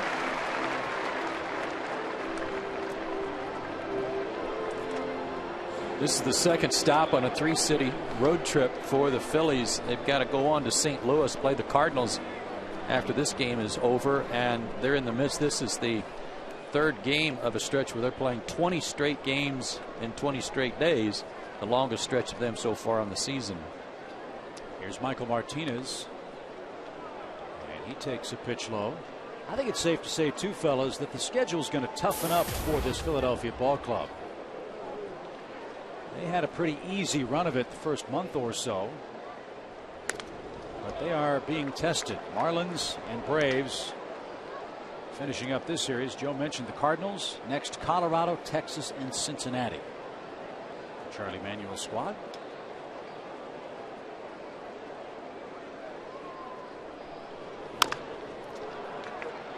Uggla to his right.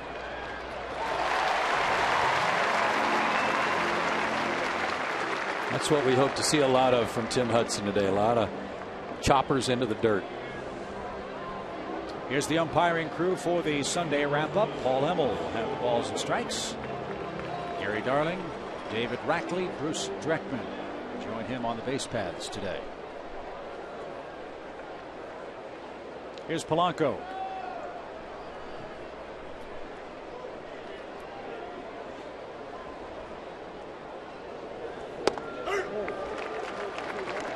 Maybe he listened to the pregame and heard that I said he was out of the lineup, and it kind of got him in a funk a little bit, wondering whether or not he was playing. So now he's not prepared. I think he'll be all right.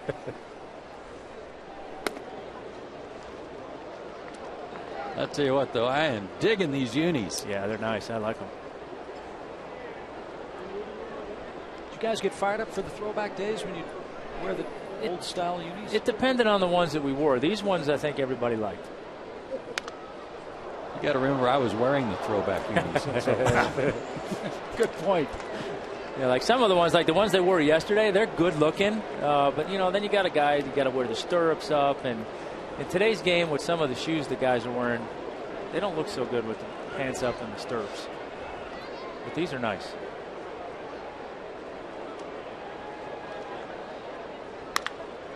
In the air.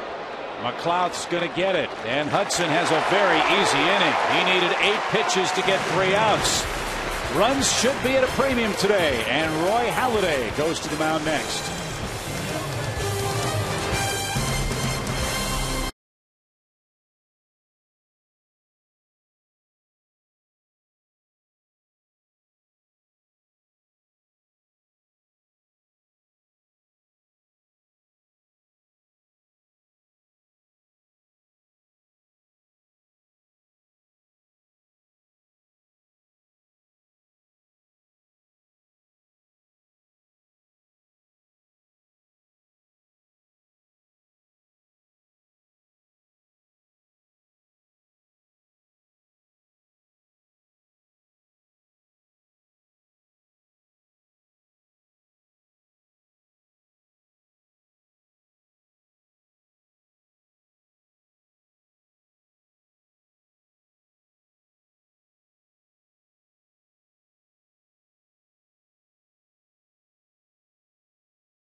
Come up trying to trim that Phillies lead over Atlanta to 3.5 games within the division. Prado, McLouth, and McCann the top 3. Dan Uggla moves up a spot to 4th. And as we mentioned, Brooks Conrad playing for Chipper Jones. He's out with a knee problem. He'll bat 8th in front of starter Tim Hudson.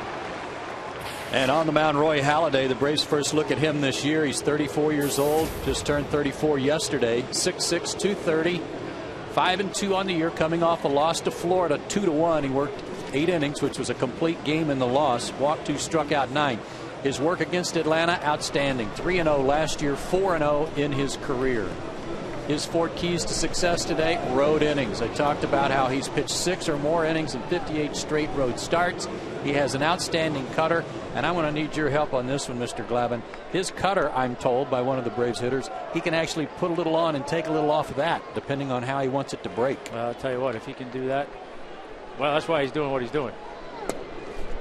But, you know, we could sit here going through the notes on him, and there's some really fascinating stuff, but I'll give you one that makes him worth his weight in gold to Philadelphia. 26-6 against the National League East. 4-pitch guy, fastball, curveball, slider, change. But as I was told, this cutter, he can make it be a slider, or he can make it be a real short, sharp cutter. Off the middle. Rollins. And he pulls Howard off the bag. Jimmy Rollins had a critical 8th inning error in Halliday's last start that led to the winning run for Florida, and he can't get Prado to start the bottom of the first. Well, from an offensive standpoint for the Braves, I can't tell you how important it is, first of all, to get that first guy, get a knock against him, and get something going early and give everybody a chance to take a deep breath. If you get an early run off of Halladay, outstanding. Let's see if they play for one run here in the first. McLouth was a bunting fool. This one rolled foul. He's really taken nicely to the number 2 spot. Well, I think this is the reason why they envision him in the 2-hole. He can do a lot of this stuff. He can lay down bunts, and his sacrifice bunts are not just a token sacrifice bunt for now. He's going to put pressure on the defense that he might get a base hit. He can hit and run. He can do a lot of things, but he's hit so well in the 8-hole. That one's bunted in the air, and Ryan Howard scoops it up.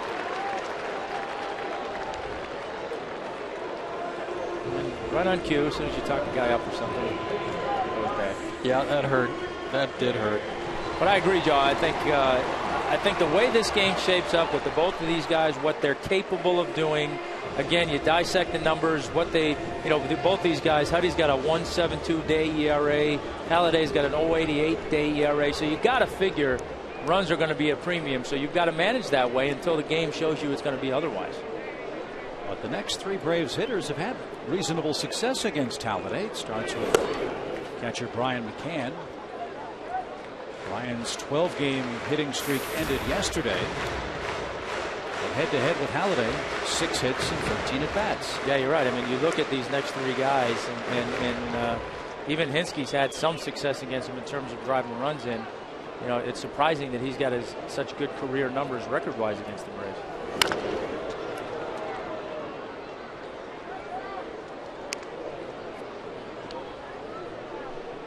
But he, Halladay is the guy. You hear it thrown out a lot about a lot of different guys. Oh, he can throw any pitch at any time in any location, and sometimes a little bit of that is talked up. But it's legit with this guy. He can pretty much throw anything anytime he wants.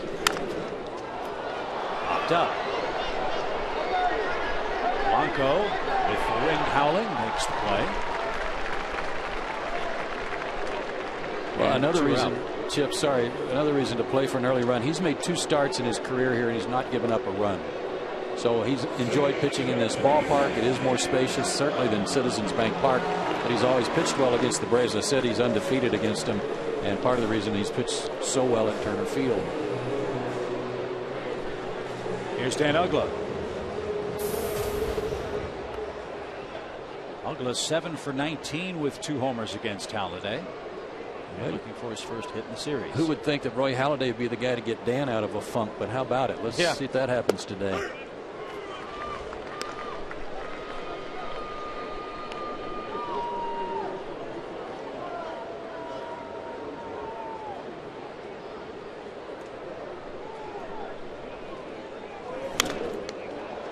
I had the good fortune of being in Philadelphia for that playoff game when he threw the no-hitter against the Reds.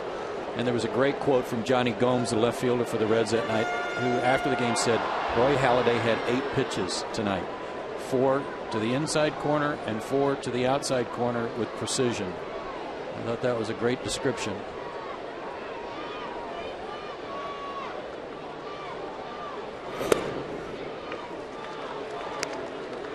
I know, we used to talk in the day that, man, if you can go out there and command 2 pitches, command 2 sides of the play, you've got a really good chance to go out there and be successful.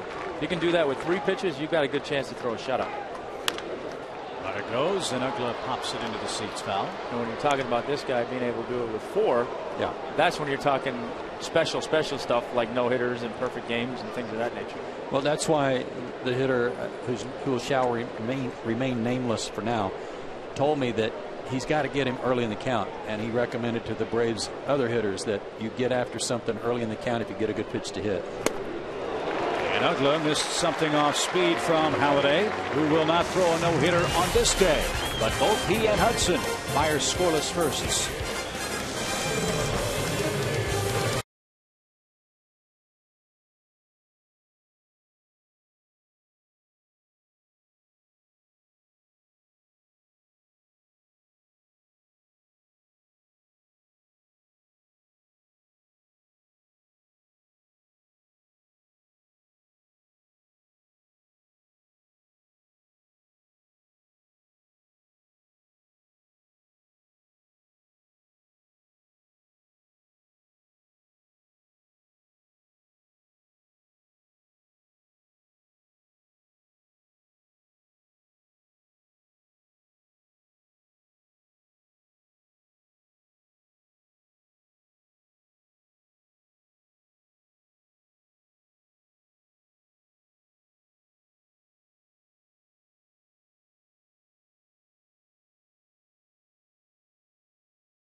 Braves in the first inning. And now Tim Hudson goes back to work in the second. And look where Tim ranks on our Academy Sports and Outdoor leaderboard. Active pitchers with winning percentage. Halladay first, Hudson third. Right there behind Johan Santana, and a few wins racked up by all those gentlemen. Pretty good names on that list. And here's the man, Joe, you said Tim really has to focus on, Ryan Howard. 14 for 44 in his career against Tim. 6 of the 14 hits are homers.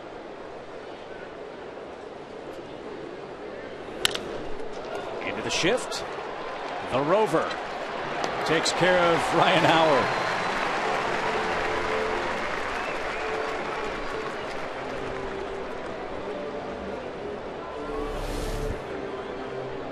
Did you like it when you overplayed a hitter like this from a pitcher standpoint? Yeah, as long as that we got an out like that. But when they squibbed one in the hole on the other side of the field, you're thinking, oh man, why did we do that? And then they blamed you because you pitched against the defense. Of course, exactly. I mean, I think you have to play the percentages, and every now and then it doesn't work out. Strike to Raul Ibanez. He's done great work to get that average up to 237. He's really had a roller coaster start to the season. Another ground ball. And another out, 2 away. That one had some good movement, Tommy.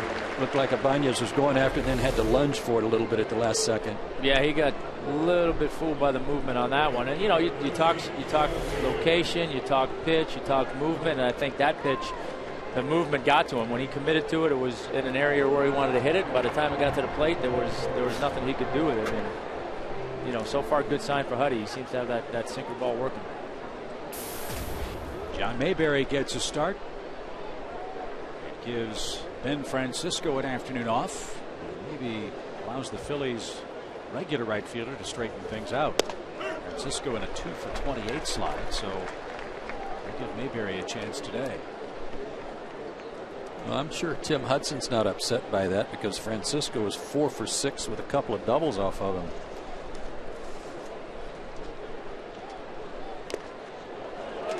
And took a shot.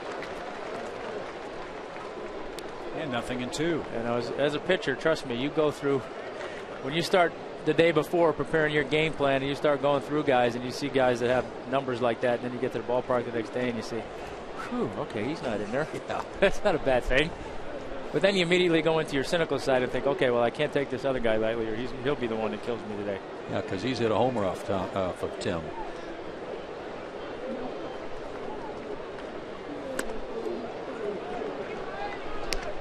Phillies have some good young players. You know, they've done a good job developing guys. Have four rookies on their roster right now, and they're one of the teams that over the last few years have done a good job of bringing their own guys up and developing them, and becoming key parts at their major league level.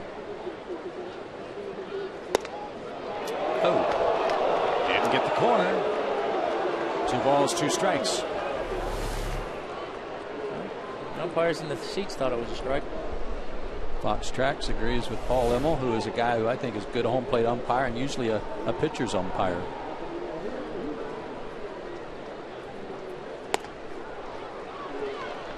What a treat it is for him to get to call this game behind the plate. Well, I guarantee he came to the ballpark looking forward to this.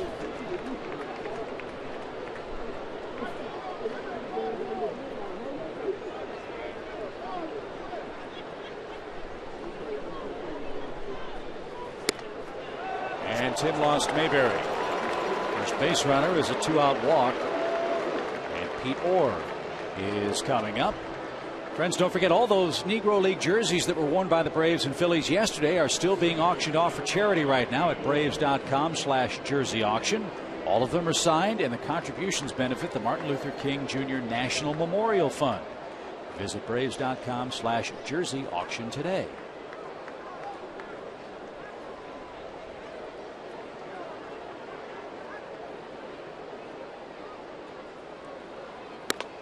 Got a glimpse of Jason Hayward there on the rail, and not in there today. He did come in for defense in last night's game, and the Braves are hoping that he might be ready to go for the Houston series that begins tomorrow. Yeah, they've had their Outside chance on today, maybe, but more realistically, they were looking at Monday. So hopefully that'll be the case. He'll be ready to go tomorrow. He did swing the bat before the game today, off a tee and in the cage. So maybe Monday, maybe Tuesday. Hopefully for the road trip. That would be nice. Well, as long as you're getting production out of Hinske out there, you can buy a couple more days if he needs it.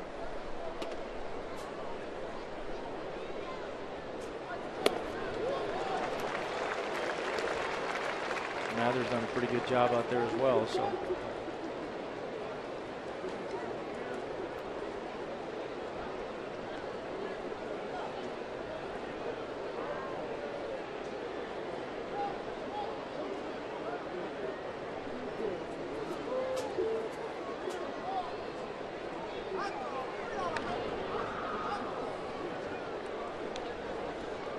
Phillies will try to steal a base or two. They like to run. Mayberry's 1 of 2 in stolen base attempts. Juan Samuel is their third base coach this year. Sam Perlazo at first, moves over from third.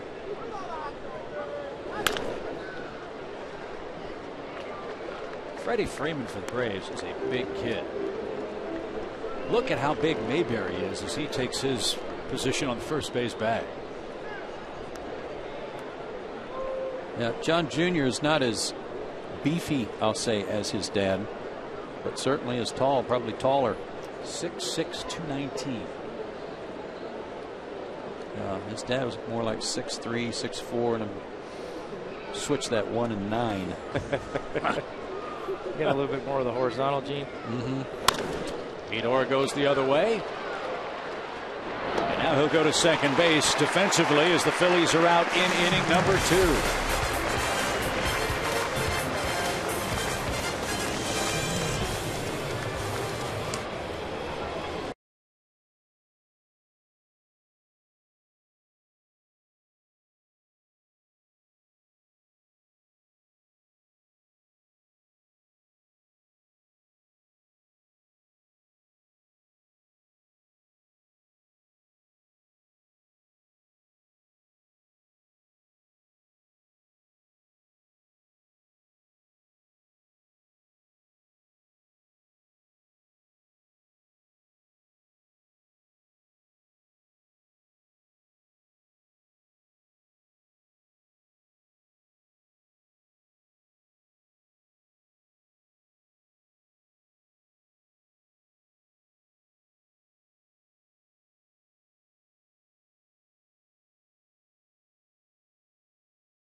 Alex Gonzalez and Freddie Freeman are coming up for the Braves.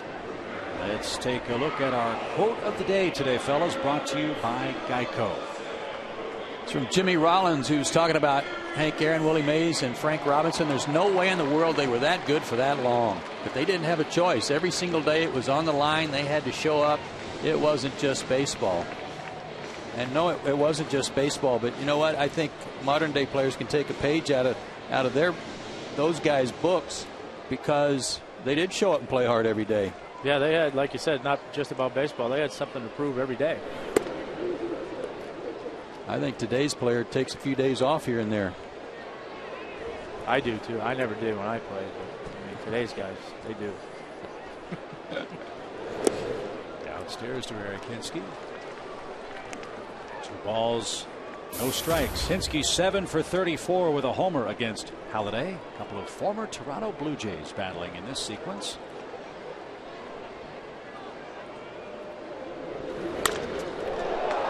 In the center, Martinez. 1 out. Tommy, I don't want to say who said it or where it came from, but a person just said usually took 4 days off. Now that's the common misconception about starting pitchers. We worked hard those 4 days in between starts. There was a lot of things going on behind the scenes. Okay. You know, I mean, when you show up to a concert, that stage doesn't just magically appear. There's things that go on behind the stage. Well, that's what starting pitchers do. I never thought of it that way. They construct the stage. Okay. I want to know what the importance of knowing how putts break on fescue and Bermuda has to do with starting a ball game every And get your mind right, because if you're winning your golf bet, you feel good about yourself. You carry that out to the mound. It's all about self-esteem. Exactly. Another former Blue Jay facing Roy Halladay. It's Alex Gonzalez. He's 5 for 16 against him lifetime.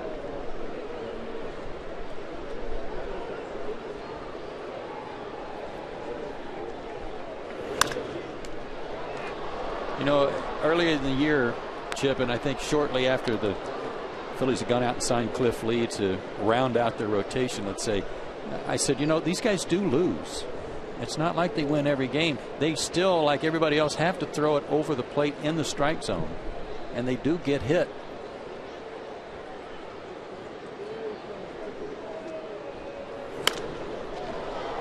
That one's popped up. Rollins drifts out. Jimmy's there for 2 down. They just don't seem to make as many mistakes as some guys. Yeah, you figure, again, law of averages, they're going to give you a chance to win most of the time, and over the course of the year compared to other rotations, more times than other rotations will. And that's, you know, that to me is where it makes a big difference. And in those years that I was a part of great staffs here, it was over the course of 162 games, it was just hard for teams to match what our rotations could do. And I think that's where the Phillies are at. It's not necessarily what each guy is going to go out and do spectacular every night. It's over the course of 162 games that, man, oh man, they're just consistently giving you a chance to win. And having said that, the same thing applies to your staff. That these guys can do is that you can't let the Phillies jump out to some big lead, because you just don't expect them to go into any extended losing streaks because of their staff. Yeah, you're not going to, you know, it could happen again, but you can't expect that somewhere along the line they're going to lose 10 in a row and that's how you're going to make up your ground. You just you don't figure that's going to happen. Freddie Freeman, the home run he hit up in Philadelphia, came against this guy on the mound. Now he's got a 2-2 count with 2 outs in the second.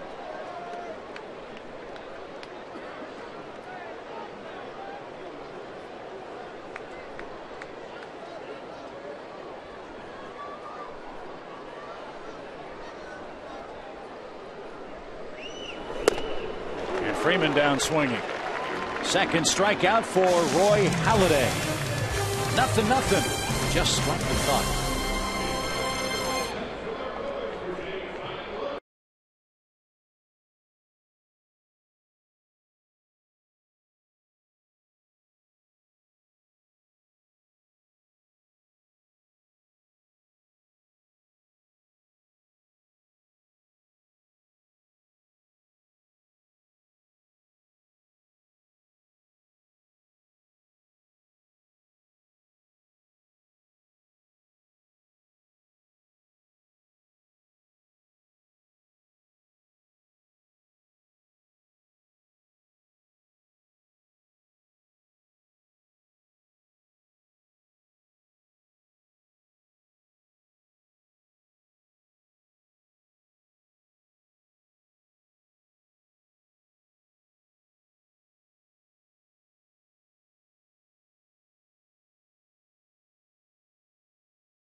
score here in Atlanta. Welcome back to Sunday Braves on Fox Sports South. It's brought to you by your local Hyundai dealers. And it is a thrill to be joined on this Civil Rights Weekend in Atlanta with the Commissioner of Major League Baseball, Bud Selig. Welcome.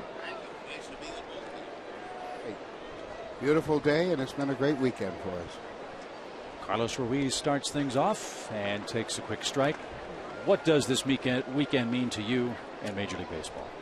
Well, you know, Chip, given our history, I'm just talking about it. Henry Aaron and I had a long talk this morning. McLeod can't get it. Hinske backs up the play. Ruiz puts on the brakes. First hit for Philadelphia.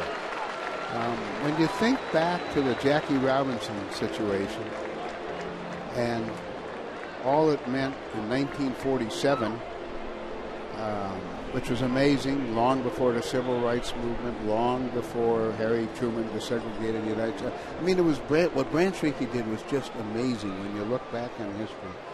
And so that's been our history, and I often say that baseball is a social institution, and we have those responsibilities and should be grateful for it. I'm proud of what we've done, and this weekend, it's just, when you left the dinner last night, it's just breathtaking. Really, when you see the honorees and the emotion and what it's meant to people, it's really been tremendous, I must say. So I'm very proud. We'll be back here next year with it again. Yeah, I was just going to say, I'm real proud of the way the Atlanta Braves have operated it this weekend, too. First time through on the Civil Rights Weekend. Great job. Joe, you're absolutely right. They've done a masterful job. No question about it. And it's really, there's a great deal of emotion. Roy Halladay's trying to bunt, see if he can help himself move Ruiz into scoring position. Although you never know, I guess runs will be very scarce today. That's what we're figuring. Yeah. Hudson and Halladay have pitched. I was just going to say, I think the Phillies and Braves did a great job of setting up the rotation for this game, so to get these two guys to go at it. How much influence did you have on that, Mr. None, zero. And you know, I saw both managers and coaching staff today, and if I had been a little quicker, I would have thanked them for it. But This is great. This is great for me. So I wish I could take credit, but I can take no credit. Did he go? Yes. Halladay can't help himself. And there's one out. But obviously, Mr. Commissioner, with the focus on the Civil Rights Weekend, we talk about the influence of African American players in our game. Joe mentioned the other day that the percentages are down. What's baseball doing to try to help make this game more attractive to Joe is right, but I think you're about to see a dramatic turnaround. You know, we have a lot of we built an academy in Compton, California, built one in Houston, building one in Miami, going to have one in Philadelphia, have some things here, and it's all directed at the inner cities and what we can do. It has happened. Why it happened, nobody seems to know. We spent years trying to do it. We have 150,000 kids in the RBI program, which is spectacular. So I'm comfortable talking to clubs and players they have in their farm system. I think you're going to see a very interesting turnaround on that score. Obviously, Rollins pops it up into shallow right. Hinske's underneath. 2 out. So I think we're going to make genuine progress. You know, when you think of Jackie Robinson and then the next generation, Hank Aaron, Willie Mays, Frank Robinson, and on and on and on, Bob Gibson, Willie Stargell, and on and it was amazing. But then something in the mid to late 60s stopped. Nobody seems to know why. And I wish I could tell you, but I don't know why. But I'm very we're doing things never been done before, and I think you will find that this is going to produce certainly more than the 8.5 or 9% that we have today. Michael Martinez hits. I know for a fact that the Braves do a lot here in the metro area. Building fields, supplying equipment, and putting a lot of energy into that. Are other clubs doing similar things? There's no question. I've talked about all the things that baseball is doing out of the central office, out of the commissioner's office, but the clubs themselves really do really interesting work, and they've all done it. They've done it everywhere. They're being aggressive, and that's why I'm really optimistic. Martinez singles up the middle. Phillies have him first and third for Polanco with 2 out. I'm optimistic about us showing great progress. And do the young African-American players in our game, the Jimmy Rollinses, the Ryan Howards, the Jason Haywards, the Ricky Weeks, the Matt Kemps, are they embracing their responsibilities They as are. far as and I was quite impressed. I saw Jimmy downstairs and Ryan Howard and Jason. I was in both clubhouses. They were all at the dinner last night.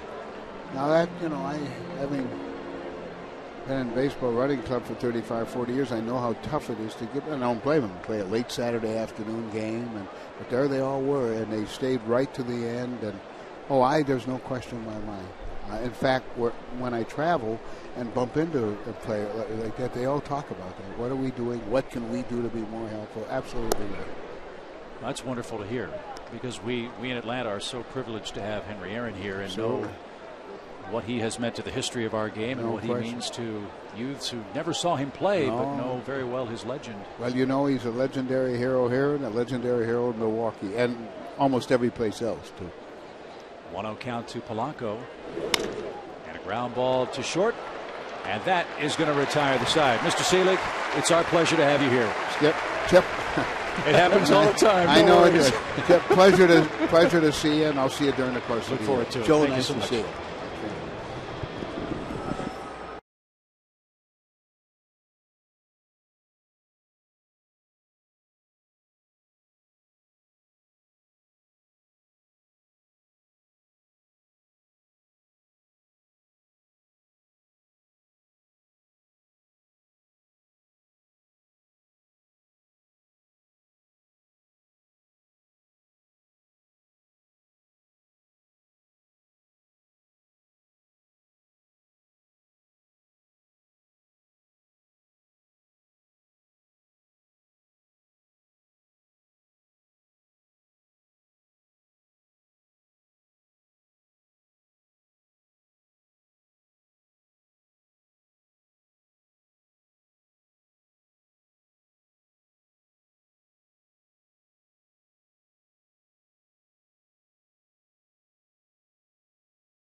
On Fox Sports South, brought to you by your local Hyundai dealers. Our thanks to Commissioner Bud Selig. Really enjoyed talking to him a few moments ago. With my partners Joe Simpson and Tom Glavine, Chip Carey back at the ballpark where Brooks Conrad faces Roy Halladay first.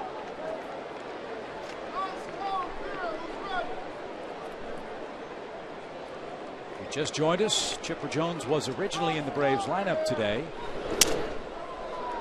A sore right knee knocked him out, and Polanco handles a pop-up for the first out. And if I'm Bruce Conrad and I get ball one, I'm going to look for something good to hit on a 1-0 count here, and he gets that cutter right in on his thumbs. Yeah, it was actually missed his location a little bit. It looked like he was trying to go backdoor cutter and got a little bit too much of the plate with it, but even still got it in Brooks's kitchen a little bit. It's funny how the game evolves. In the 80s, the split finger pitch was the pitch that everybody wanted to have. Then in the 90s, that hard biting slider like Kerry Wood used to throw. Now, Tommy, it seems like every pitcher's trying to learn to throw the cutter. Yeah, the cutter is kind of the pitch du jour. And I think in part because it's, for some guys, it's an easier pitch to throw than a changeup. If you know, everybody's searching for that off-speed pitch they can throw in fastball counts. And, you know, the cutter coming off the fastball seems to be a little easier. So, Joe, how do you hit it? I don't know. Chipper even said it's the bane of his existence now because it's evolved to such a point that it's such a hard pitch to hit and read. It's not like a slider where you can see that dot on the ball come at you sometimes. It's just a hard pitch to pick up and follow. You see the fastball out of his hand, read fastball, start to swing, and then all of a sudden it's tied you up inside. Tim Hudson bats ahead in the count. And he lines a shot to center field. That's Hudson's first hit of the year, and it comes against Roy Halladay.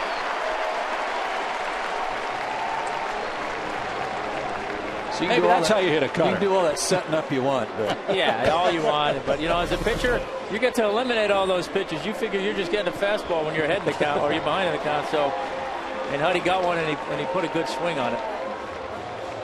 And David Ross was right there on the bench giving him, you're not that good. Yeah. They were doing that same thing for Rossi yesterday when he dropped that bunt down for an RBI. Yeah, it was a great quote by him. He said, you know, sometimes you feel good up there, sometimes you don't. Today I didn't feel very good and felt like a bunt was my best option. Well, it sure worked out. As the Braves even the series. Now Prado bats. He legged out an infield hit on a ball up the middle that Rollins caught, but his throw pulled Ryan Howard off the bag. What a month of May he's having, not even including that hit. He came into this game hitting .386 for the month. 15 RBIs. Yeah, Chipper might have shortchanged him. He said, well, we know who the player of the week is. Yeah. How about the player of the month? He keeps it up. Well on his way.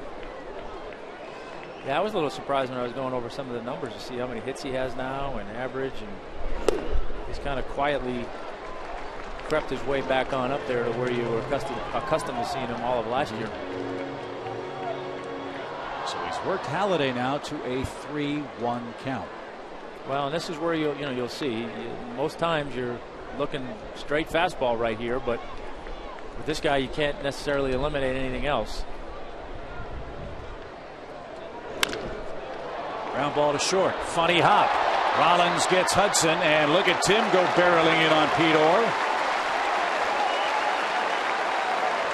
Country hardball out there at second base. No chance for Orr to try for the double play, and McLeod will hit with 2 outs. Second time in this series the Braves have gone in hard at second base to break up a double play. Chipper did it to Rollins Friday night, and now Tim taking out Orr. Yeah, that was a nice aggressive slide, but Huddy might want to start that slide about 3 feet sooner next time. He'd be blowing out a knee. Hey, we've seen him go. We've seen him go head first this year already for a run. We know he can slide. McLeod breaks his bat. Nobody covers first, and all hands are safe. The short end of the bat caught him a break right there. Halladay couldn't get out of it. All he was trying to do was get out of the way. He wasn't thinking about covering first. Sawed him off, and that top end of the bat went right at Halladay, and he couldn't go anywhere but duck and get out of the way.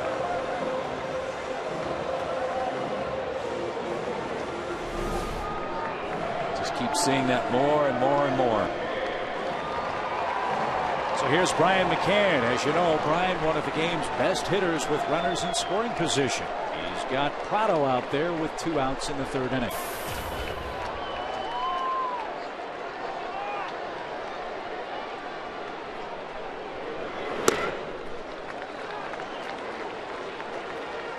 Let me ask you something, Tom.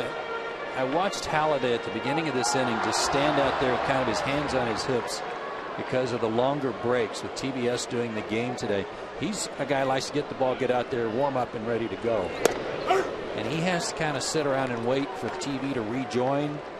Is that possible to kind of get in his head a little bit? You know, it can. I know, again, when I used to have to deal with it, I would always wait an extra 15 seconds on the bench so that I didn't get out there and have to stand around. So it's a little bit of a timing issue. You know, if you're accustomed to, hey, that last out is made, boom, you're out of the dugout, and you know your routine, you go through it.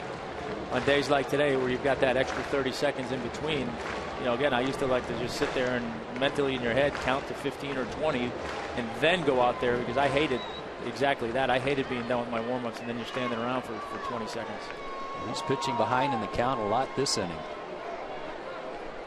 Well, you know, in a game where your runs are going to be at a premium, this is the guy you want in this situation. He's hit Halladay well, like you mentioned, Chip. He's great with runners in scoring position, so the Braves couldn't have asked for a better scenario.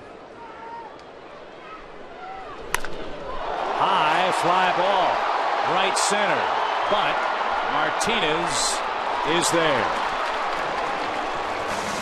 Best hit ball of the inning, but it's caught, and the Braves are out of luck in the third inning.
By the Georgia Lottery, by Academy Sports and Outdoors, and by Joel and Associates.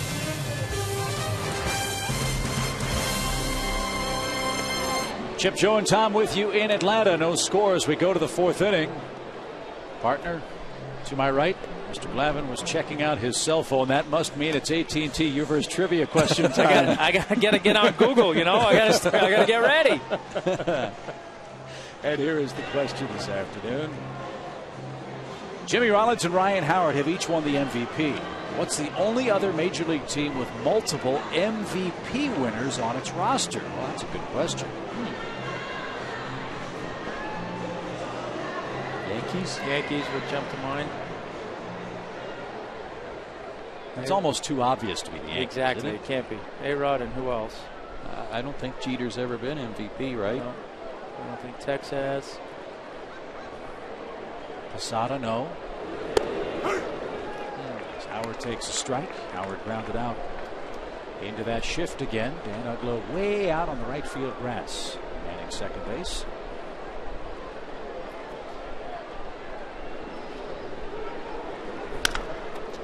And he'll have another chance.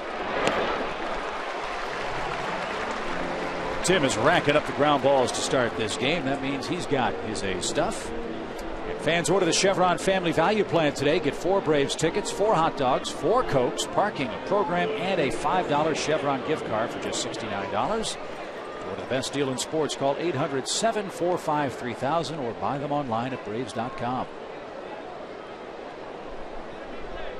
Uh-oh.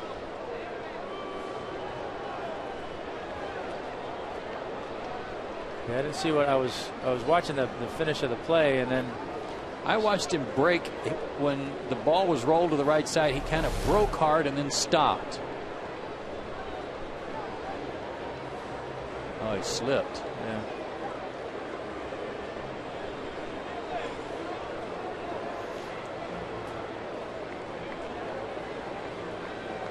Well, they've already lost one starting pitcher this homestand. I don't need another one. No. And that's groin. And that starting pitcher Tom mentioned is Brandon Beachy. He was placed on the disabled list today for the Braves. And as expected, Scott Proctor, who contractually had to be called up to the big league club by the 15th, was indeed added to the roster. Tim looked like he was saying he's okay, but I'm not sure that Jeff Porter's buying it. Yeah, it's almost like I'm okay, and you know, where'd you feel it? Well, right here, and they're having to give him. He's having to give a little bit more convincing. Jeff looking sharp today, by the way. Yeah. Must be a slow day in the training room if he's down on the bench. I mean, that's a good sign anyway. Although Lovey's not down there, so maybe Lovey's up. Giving a little bit of love to the guys that need it.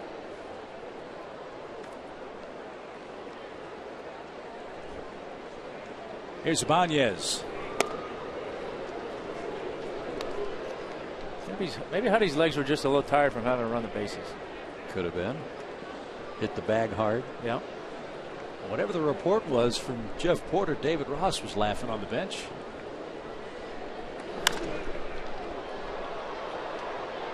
That's going to slice into the seats. 1 ball, 1 strike. Tim's mighty strong, wiry strong, but there's just not much of him. So no. If he strains something, it's going to be major. Yeah, like what'd you say? He's 175 pounds. Yeah, that's soaking wet and probably with a couple of rocks in his back pocket.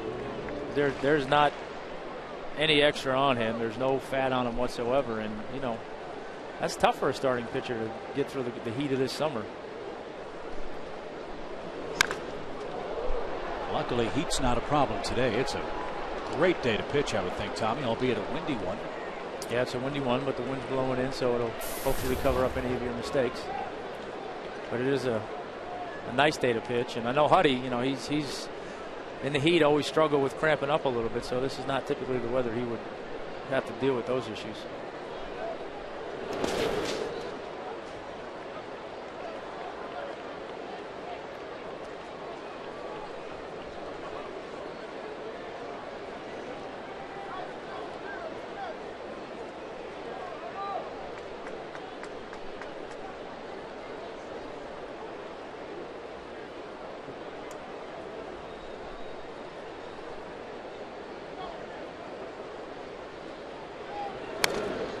I'm having flashbacks, guys. I mean, I'm looking at these uniforms and I see Brian McCann behind the plate with that streaky helmet.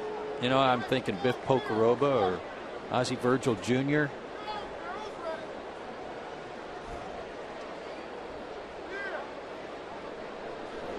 This Phillies team, you know, that was in a period where the Phillies had a great team with Gary Maddox and Greg Luzinski.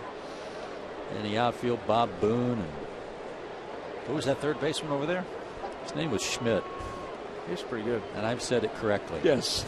Unlike your father. Yes, that was somewhat problematic. And a swing and a miss by Ibanez. Hudson has his second strikeout. But even for the Braves from '74, Mike Lum, Ralph Garr, Darrell Evans, the late great Johnny Oates, and one Henry Aaron.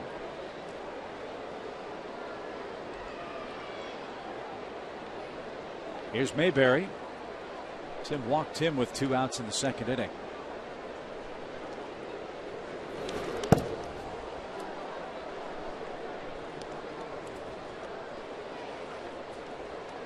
This is going to sound a little far-fetched, and it probably is, but you know how golfers talk sometimes about a hole that just doesn't fit their eye, you know, that the hole just doesn't set up well for them. Were there hitters like that where, you know, you look at that and you just kind of, you weren't sure about where to go? Yeah.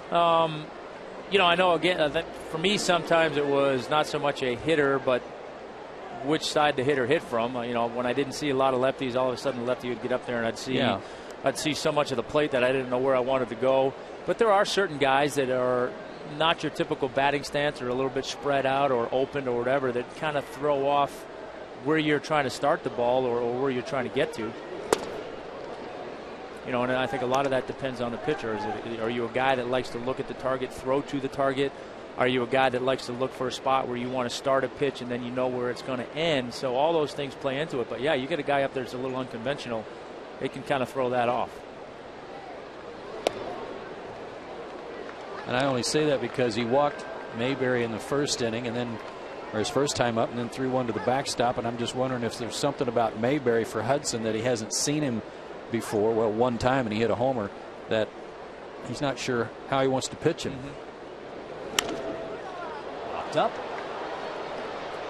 Full count. And as we said, this guy's got a gigantic strike zone. I mean, he's a 6'6" tall man.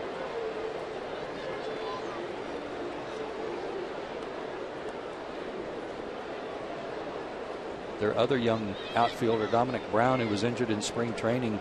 I just learned today from you guys that he's hurt again with a thumb ligament, so he's going to be out even longer.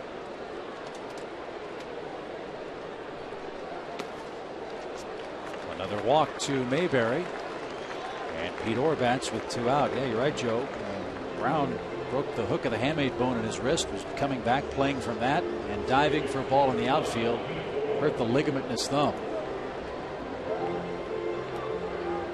We talk all the time about Brad Lidge and Jose Contreras and Chase Utley being out. We rarely even mention Brown, who was supposed to be their everyday right fielder in place of Worth. What is the status or the scuttlebutt around the Phillies with Utley? Is he getting close, or? Yeah, he had a scheduled off day yesterday, and he's likely to play 9 innings for them in Clearwater today. He hasn't done that yet. Runner goes, pitch low, McCann's throw off target. Told you the Phillies like to run. Mayberry has the first stolen base of the day. High leg kick, a little slow to the plate on that delivery, and gave Mayberry plenty of time. Yeah, I think optimistically speaking, they're thinking end of the month, maybe first week of June for Utley, which is way ahead of schedule from what they thought at the beginning of the year. 1 ball, no strikes to Pete Orr.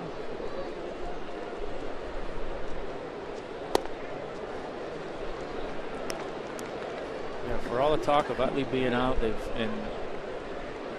still hit pretty well, and for all the things they've had going on in their bullpen with Lidge and Contreras and guys being hurt, they've still hit the ball pretty well, and their bullpen's done a pretty darn good job for all the holes they've had to fill. Yeah. Dangerous pitch, 2-0 to Orr. Pickoff play. Oh. And the ball was dropped. Did they have him? Yeah, I thought they did. That's about the only thing Alex has dropped. Yeah. It's the only thing that's hit his glove all year that didn't stay in. Just tried to take the tag down too soon.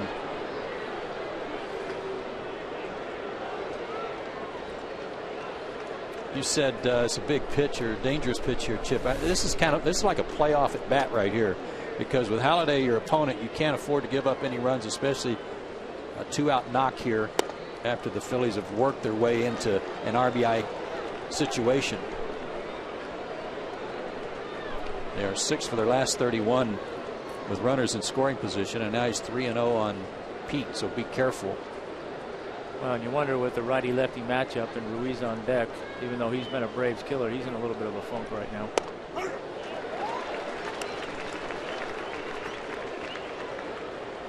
All bets are off now. 3 balls and a strike.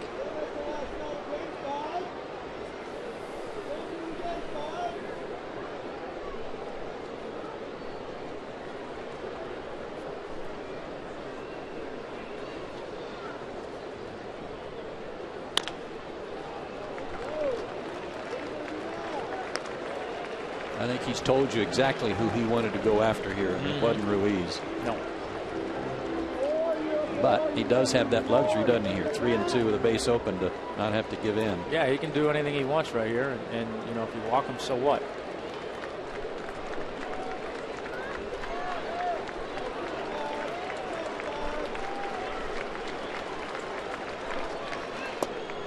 Lost him inside. Back-to-back 2-out walks. And Ruiz indeed will hit Tom mentioned his slump. A leadoff single for the Phillies in the third broke him out of an 0 for 26 slide. He may be, and I've told you this before, Chip, I mean, with all these good hitters they have on their team, even when they have Utley, he may be their best fastball hitter. So you can't just, even though you've walked two guys back to back, you can't just fire up a first pitch fastball to this guy and expect him to take it. No, this is one of those situations, like you said, Joe, with knowing what a good fastball hitter he is, factoring in the pitching matchup. As far as Tim's concerned, this account is 0-2 the minute he steps in the box. He's got to try to make a strikeout pitch every pitch with this guy. And again, if you walk him, so what? You've got the pitcher on deck. Yep. Yeah, that's a good point, Tommy. Sometimes you forget there's a base open. It's third base, but it's still a base open. You know, it doesn't matter. You know, it's like the other night when Prado hit the home run with the bases loaded. You know, it's, well, 3-2 count, bases loaded. You can't walk the guy. Well, why not? I'd rather walk a guy and give up one than throw one down the middle and give up 4. You know, and that sometimes that's a hard mentality to have. Outside corner evens the count. Remember, this inning started with Howard grounding out to first. Tim slipped on the mound. Hasn't been quite as crisp as he's been in the first 3 innings of this game.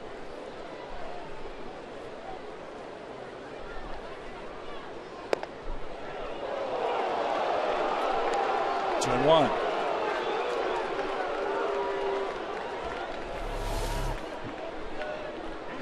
Sherwin-Williams painting the corners, and that one doesn't get any paint because it was a little off. A little inside. Fox track.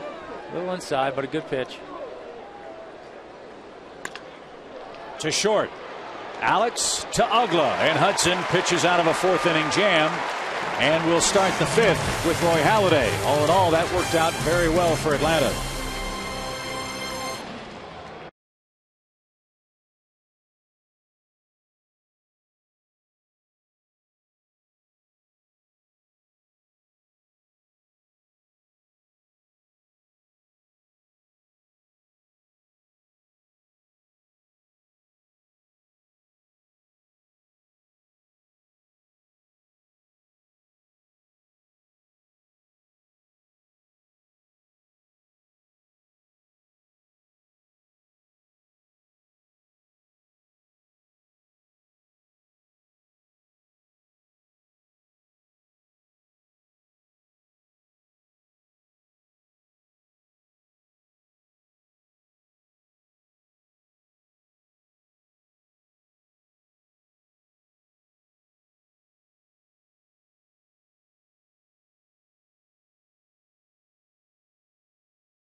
Scoreless between the Braves and the Phillies. As part of our Fox Sports Supports charitable initiative, we are proud to wear these pins during our 2011 MLB on Fox Sports South season. We support Stand Up to Cancer and their work to fund groundbreaking research that helps accelerate treatment to patients. For more information, please visit standuptocancer.org/Fox Sports.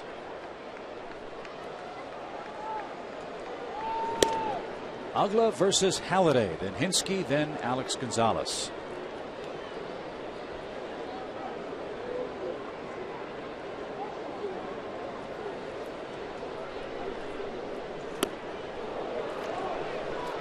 Guys, he's been doing that a lot. He's been doing that a lot, and I think primarily because he's getting a steady diet of pitches off the plate, change-ups, off-speed pitches, that when he has to reach, then to get the bat to that pitch, you got to collapse to reach farther. And especially it happens when he's behind in the count. And I think that's happening because he's a little bit too far off the plate for me. I'd like to see him move up just to make a change. Broken bat. Maybe that'll get him going. It'd be great if it did. Dan's third hit in 32 at-bats this year against Phillies pitching. But it is a leadoff man aboard and a good start for the Braves.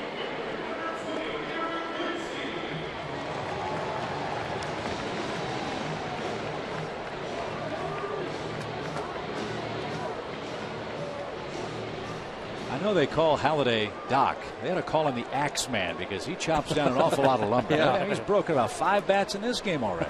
Bat companies love him. There's another one. On cue.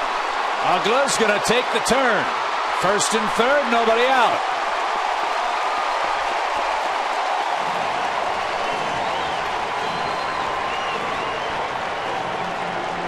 Dan Uggla hasn't been hit much, but he's been doing some serious base running. This is a tough read for him because he wasn't sure if it was going to carry over Pete Orr's head. But a good read by him. Pause and then go. If I'm Alex Gonzalez, I'm coming up here wondering how can I break my bat in half, because it's worked really well for the last 2 guys.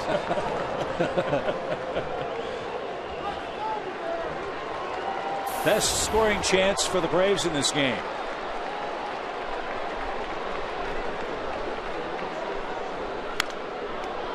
Strike one. Early in the count. Yep. All 3 guys going up there hacking early. Well, you have to. It was like, back in the day when teams used to go out against Maddox, it's a catch-22 because you want to make the guy work and try to get a deep pitch count and get him out of the game early. But at the same time, you don't want to get behind in the count because you have no idea what you're getting then. And a lot of times that best pitch you're going to hit is that strike one pitch.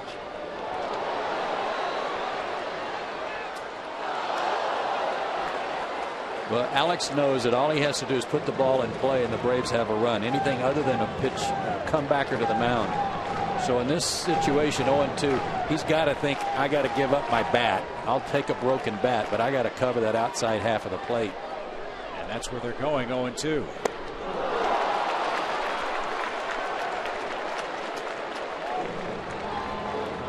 That's been another troubling aspect in this series with the Phillies. The Braves have had trouble making contact. And just in big-time run-scoring opportunities, Chip. A couple of nights ago, at second and third, nobody out situation, didn't get a run in. Yesterday left the bases loaded in the 7th when they had them loaded with nobody out. Freddie struck out his first time. Well, you don't have the luxury of simply contact to score the game's first run.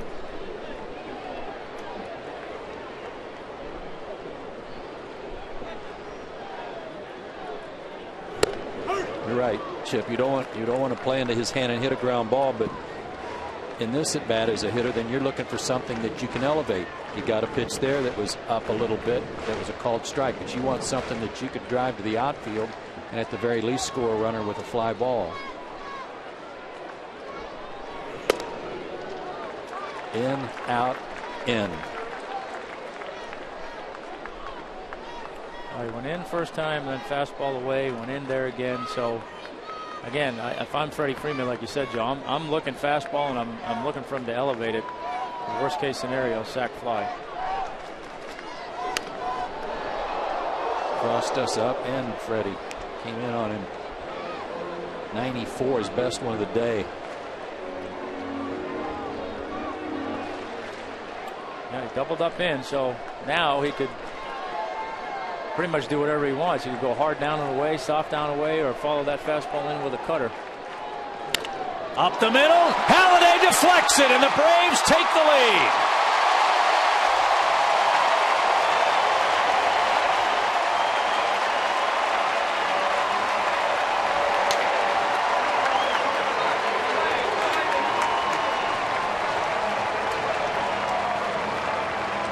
I'm not sure they were going to be able to get to double play ball, but Halladay certainly took care of any thoughts of it. Yeah, I don't know if they would have had the opportunity to get two either. They certainly would have gotten one, but that's one where, as a pitcher, yeah, you've just got to fight your instincts to try and knock it down and just let it go. That's the first run Roy Halladay has ever given up in Atlanta. 2 broken bats and a deflection off his glove, and the Braves have scored first. Maybe it'll open the floodgates. That's a big rally right now.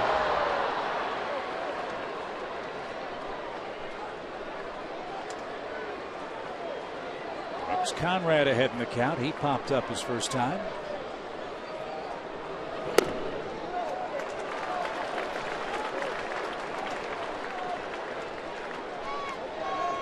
They're making him work in this 4th inning.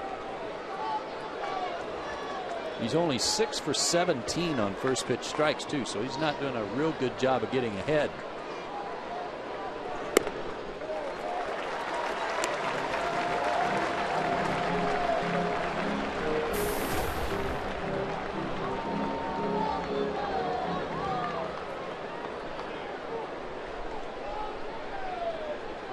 Got Hudson next. Again for Halladay. Same thing as faced Tim. He's got a base open. A little bit different situation with only 1 out versus 2, but still, you've still got room to play. I don't expect Halladay to just throw something down the middle because he's behind and he doesn't want to walk anybody.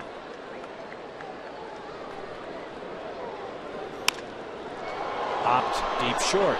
Banya's got a late break. Rollins out and near collision.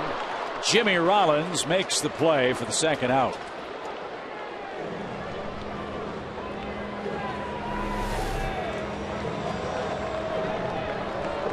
Banya's wasn't calling him off. He was just trying to get close to see if he could get to it, so he had an eye on Jimmy. Much easier play for Ibanez, but like Yeah. Chip said, he didn't get a very good jump on that ball, and with the wind blowing in, he was having to run a little bit further to get it. Infielders know to keep going until they hear an outfielder's voice.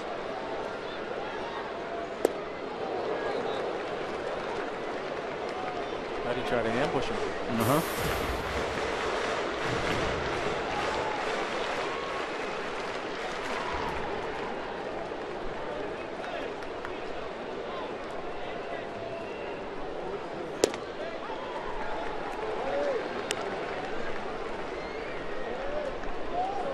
He's bumped his average 59 points today. Having a good day. You know, he's 1 for his last 1. Pretty hot. Popped up. Fedora's got a beat on that. And that retires the side. 2 broken bat hits and a bouncing ball off Roy Halladay's glove. Turned to gold for Atlanta.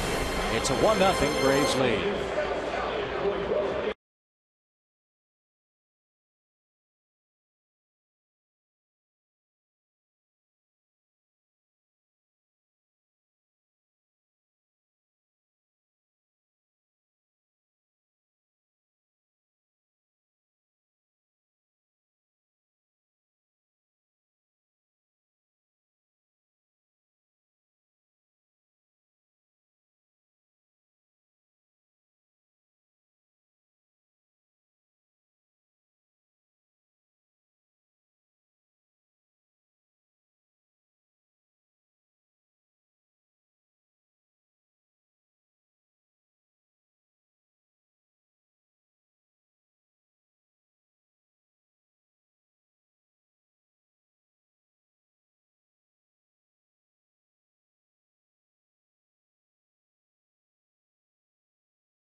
Our Delta Civil Rights game. What is this? What? Is that our Gretchen? Yeah. Yeah? I mean, some people are taking this way too far, taking sides on this trivia like question stuff. Not digging it at all. Man. You know, I did notice Gretchen had some blue paint on her clothes before the game Is that today. right? Yeah, so keep that in mind out there as Halliday goes to work in the Phillies' fifth. There's your run, Tim. Go get them. 1-0 Atlanta.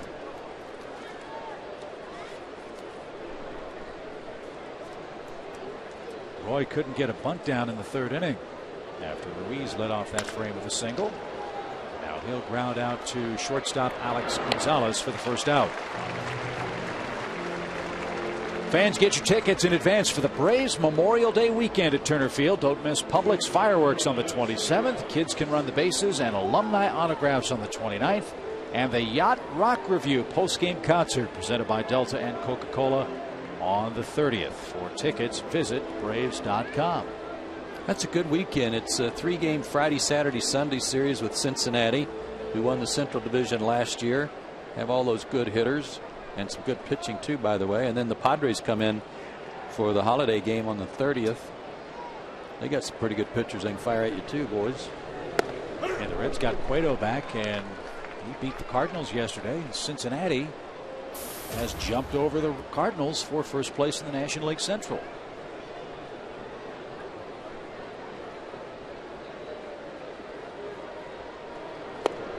Yes, he did. Foul tip, didn't matter. Yep, 0-2. Rollins just 7 for 34 so far this year against Braves pitching.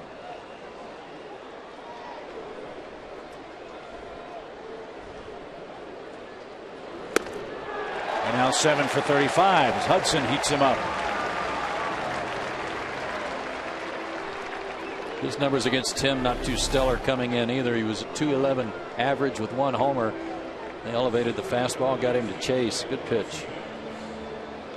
But Brian's glove, Tommy, didn't have to move an inch. No, it's funny. I was down in the bullpen the other day and watching Huddy throw his side session. He was working on that pitch and was getting mad at himself because he wasn't getting it where he wanted in the bullpen, but he got that one where he wanted it. I would think that'd be tough for a guy that likes to sink the ball to throw the ball belt higher. That's exactly what I whispered in Rogers' ear when I was watching him. I said, man, that's a tough pitch for a sinking baller. That goes against everything they're trying to do. But to his credit, you know, that's where he's trying to do a little something to improve his game.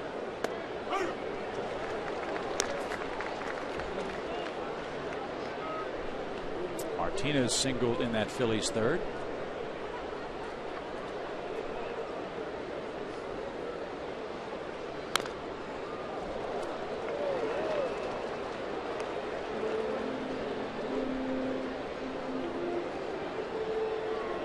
Again, he's getting the start in center field. Shane Victorino injured his hamstring yesterday.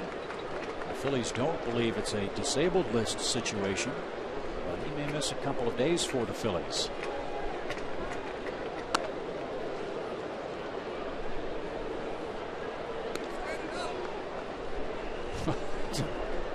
Tim thought that was pretty funny. Yeah, I don't know if he was laughing at the execution of the pitch or if they got crossed up and he realized it halfway into his delivery. I don't know what it was, but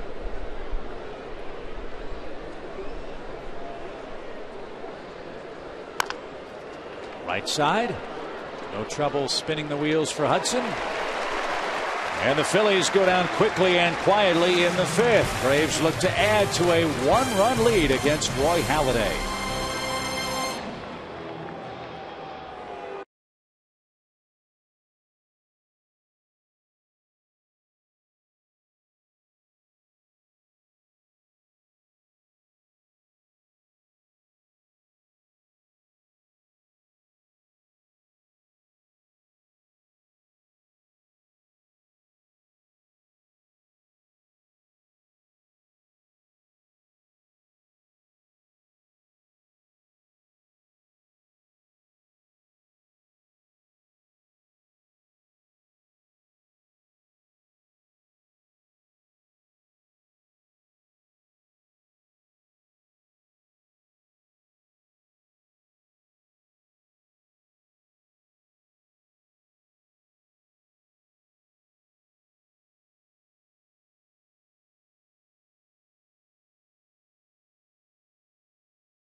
Hudson leads Halladay.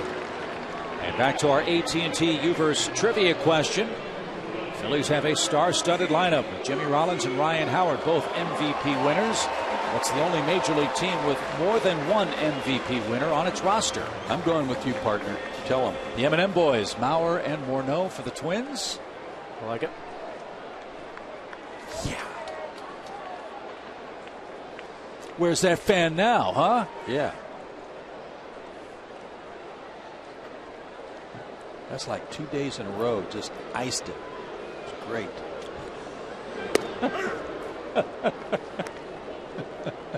How come nobody accuses him of getting somebody to help him cheat? When I get it right, everybody thinks I cheated. Well, there's a reason for that. Do you really want to go there? Don't let truth get in the way. 1 ball, 1 strike from Roy Halladay, who's given up his first run in this ballpark, and it's the only run in total, much like his last start when he and Marlins starter Josh Johnson squared off. And from an offensive standpoint, again, you can't relax on that and say, okay, we got our 1 run. That's good. Yeah. You got to still kind of try to hack away and get a couple more. Ruiz drops the ball, but Prado thrown out at first. 4 strikeouts for Halladay. Remember, he broke in with Toronto back in 1998. How's this for his first week in baseball? Struck out the first batter he faced, Randy Winn. His first big league win was a complete game against the Tigers. He took a no-hitter into the 9th inning before allowing a 2-out pinch hit homer to Bobby Higginson. It's a pretty good start. But it really wasn't rosy for Halladay the next couple of years. After that 98 season, really struggled with Toronto in 2000, had a 10-point ERA, and was sent all the way down to A-ball to rework his delivery. And Toronto's great pitching coach Mel Queen suggested, we want you to throw sidearm. Yeah, they made him drop down a little bit. And all Halladay did when he came back is win 5 games in 2001, 19 and 22 the next 2 years. And here you have a potential Hall of Fame career.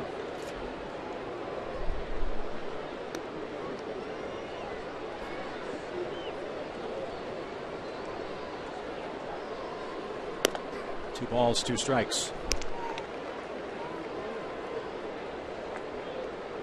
One of only a few guys to win Cy Young awards in both leagues.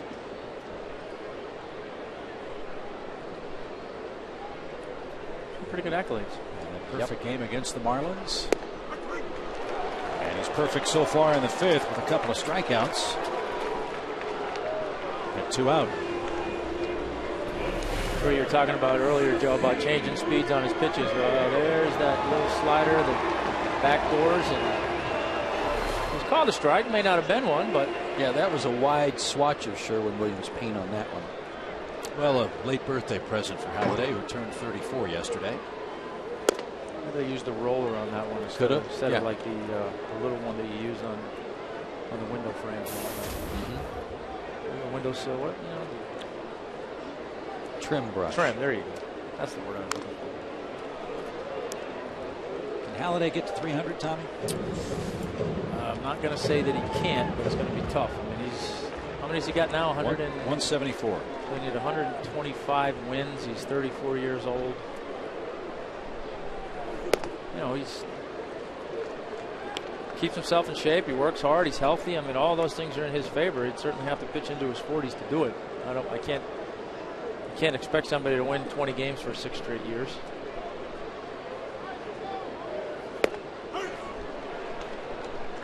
And here's the list of active career winners. I bet you nobody would have guessed Tim Wakefield's that guy.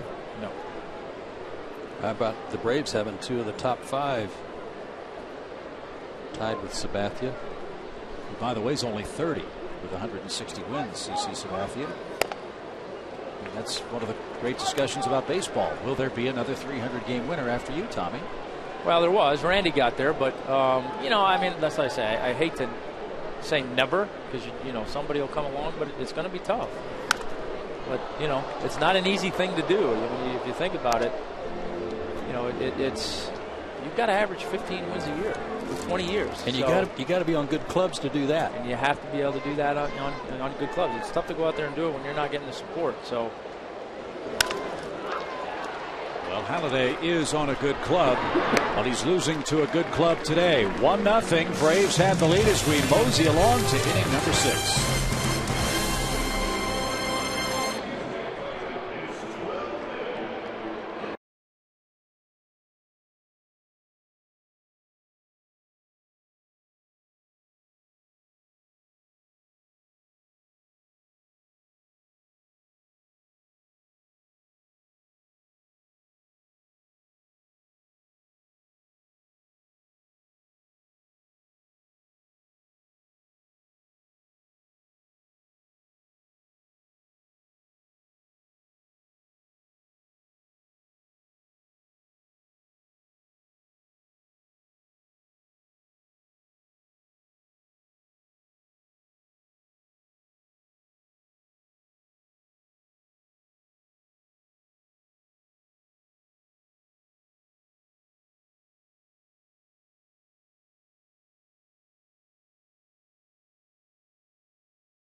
Welcome back to Sunday Braves on Fox Sports South. It's brought to you by your local Hyundai dealers.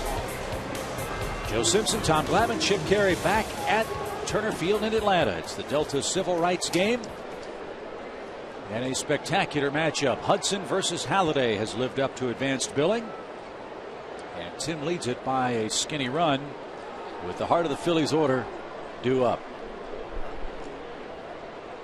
Placido Polanco starts things off.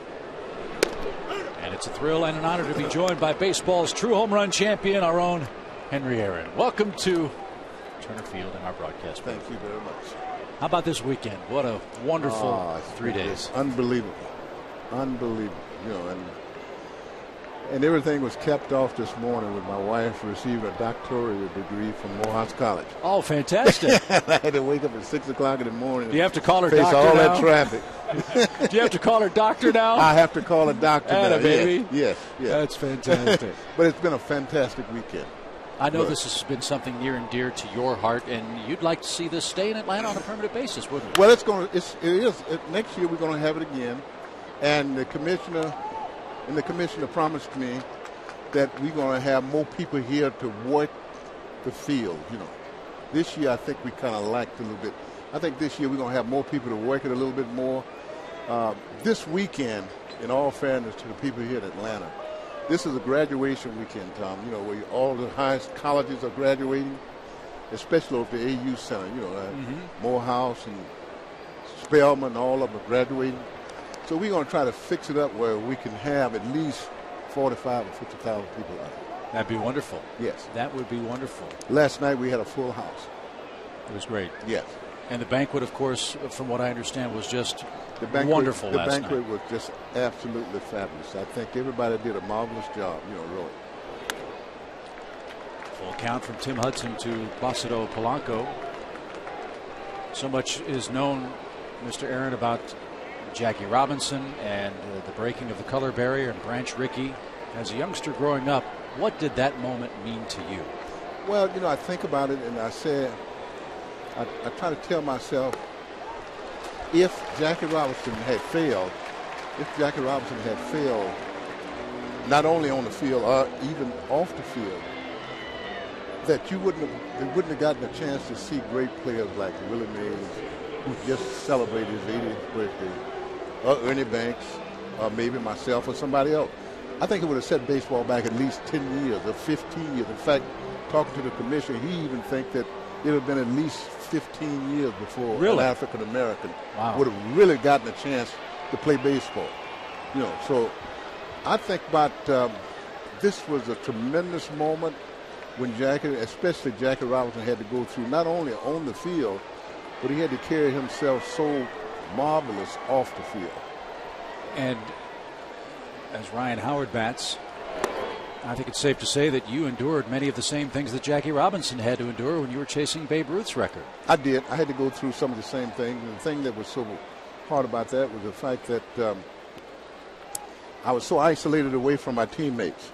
You know, after the ball game, of course, I had to stay at a different hotel than my teammates, and I had to be escorted around. My kids had to be. They were in a private school, but they still had to be carried to school, driven home. So it was really a situation where I don't think very much about it, really. When you broke the record, I remember very fondly seeing the videotape, and we've got video footage of that, as everybody's seen. I remember you hugging your mom. Tears of joy, tears of relief. Right. What were those? Can you even put into words what those emotions were? You know, I can't. And you know, the thing that I think about in that particular situation was the fact, after I hit the home run, my mother, who was in her late 70s, 60s at the time, she got over the fence, and I don't know how she made it, but she got to home plate before I got to home plate. She was jumping for joy, too, wasn't she? Yes. And I was really.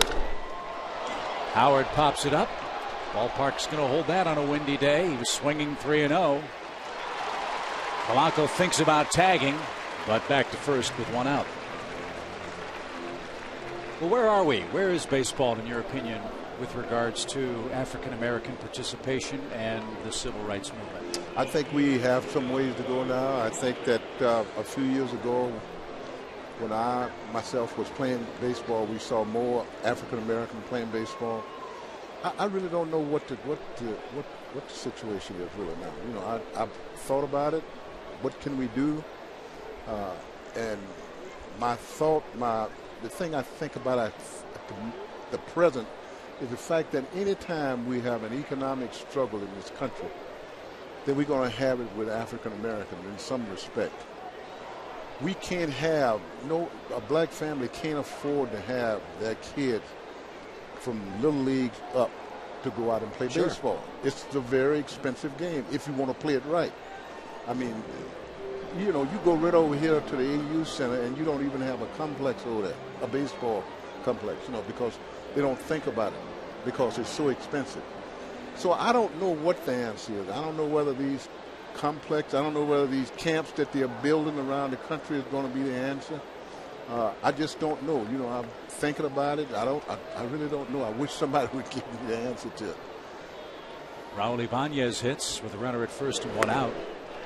I know our colleague Brian Jordan echoed the same kind of sentiments you just expressed, that it's very difficult. And when you talk about collegiate kids like Ryan Howard who want to come through college programs, there aren't enough scholarships available even at the NCAA level to allow a kid to choose major league or choose baseball over, say, track or football or basketball. That's true. You know, the other thing is that, you know, we can take the young kid, especially an African-American kid. Another pop-up from Hudson. Ibanez is out number 2. We can take an African-American kid, and we can bring him up in Pop Warner football, up. And the minute he gets to 17 years old, that kid, the first thing you know, that kid is going to get, if he's any kind of athlete, he's going to get some kind of scholarship in football. So he's going to take that away from baseball, you know. If you look at, if you think about 2 or 3 players that we've lost by playing football, could have easily have been very good baseball players. So there's a lot of things that you have to consider, and I don't have the answer to it. I'll ask you the same question that I asked your dear friend Commissioner Bud Selig a moment ago. When you see Jimmy Rollins and Matt Kemp and Ricky Weeks and Jason Hayward, do they understand the mantle of leadership that they can provide African-American kids as far as promoting them for Major League Baseball or playing baseball as their primary sport? I think they understand it, but you would hate to have them to put all of that on their shoulders, because this game is tough enough to play without worrying about something else. I think that when I was playing, I was a different set. I was different, thought a little bit different than them. We talk about a young kid like Jason Hayward.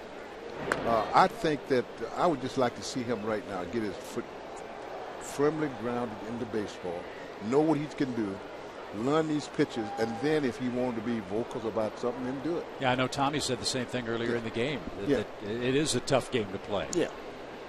Without all the social responsibilities that everybody wants to put on his shoulders. It's a tough game. I mean, people think that you look up here, you look at the baseball, and you go down and you think it's easy. It's not easy. I mean, especially Tom was pitching every 4 days, or you playing every day out there. You got to face somebody like Holiday, or you facing somebody like Tim Hudson, or somebody. It's a full-time job. Tomorrow you're gonna face somebody the same way, the next day the same way, and it's just and all these guys, no matter who they are, and that's the only thing that bothers me about when I talk to young kids about baseball. That's well hit by Mayberry, deep toward left field. Will the park hold it? It won't. John Mayberry with 2 outs hits a long home run, and that flips the game to Philly's favor. It's a 2-1 score.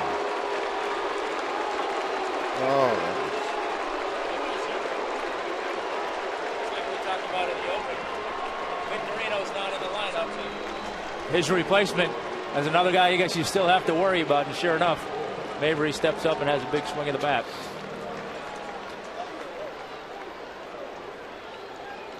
Well, he's only got about 754 more to go. I don't like his chances. I don't either. So Roy Halladay now leads. No, I was saying, it really is. It really is a tough. And you can make it tougher on yourself by adding other things to it. Really. And as Tom knows, he played it for many years, and it's just not. A lot of people think that just because you see a baseball coming, it's not that easy. Yeah, it looks a lot easier on TV than it is. Yeah. And you're right. I mean, it's a game of failures. Mentally, you have to deal with all that stuff. And when you start adding to it by having, social issues or some other issues that you're trying to champion, there's a lot of things going on that make it tough. That's right. It's and a young kid can only magnify his problem by adding other things. The problem shouldn't be Jason. I saw him last night, which I'm very thankful. So that means that he is in favor. He knows what is happening. He's an intelligent kid. He's smart, and I'm sure he knows everything that's going on. How do you think you'd fare against Tim Hudson or Roy Halladay right now? Get in that box and take a couple hacks. What do you think? Probably go 0 for 4. No, come on. Not a chance. No, I don't know. I came out the other day. Somebody like Roy, I saw him pitch the other day against the Mets. Tom went through the whole lineup, didn't throw one ball, threw 19 straight strikes. Remind you so much of Gary Maddox. How would I fare against him? The only thing that I say I would do. Throw to second.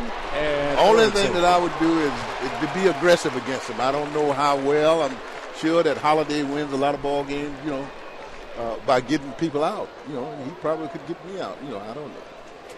He'll probably get you out a little bit every now and then, Well, you might catch him for a homer here and there, though. Here and there. But he's a good pitcher, and Tim Hudson is also. It's a good pitcher. Now this Philly staff, any staff that you can think of that was loaded like that when you played? I would have to. Dodger days. I would have to say the Dodgers, Tim, would probably remind me when you had to go in there to face Drysdale and Koufax and all of that staff. You know, that would be the closest thing. But I tell you, Atlanta had the best staff when you were there. I mean, I don't bar none. I'm not saying it just because you're here, but when they had to come in here and face Glavin, Maddox, Smokes, I mean, that is no picnic. Well, there absolutely was. We no tried to picnic. make it hard on them.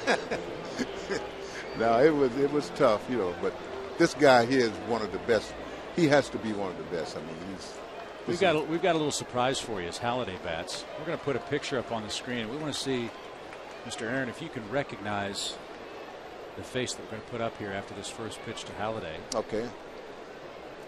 It has to do with the other part of this weekend, which was honoring the Negro Leagues. That face look familiar? Oh, that was my picture, and I was suffering from malnutrition. I didn't have enough to eat. That was when I was playing with the Indianapolis Clowns. Now, I didn't know you were a shortstop. I tried to until they decided that, hey, you know, your hand's not good enough. We're going to put you down. And it looked like you hit too well to play shortstop, too. It's .452. You kidding me? I had never had any problem hitting the ball. My problem was in the infield was trying to stop it and throw it to second, throw it to first base. I wasn't a good shortstop. So who made the decision? We put you in the outfield. John Quinn, who was the general manager. In fact, they sent me to Puerto Rico to learn how to play the outfield. I was playing shortstop, second base in Jacksonville, and they sent me to Puerto Rico to learn how to play the outfield. Worked out pretty well, I'd say. I said it did. I was glad.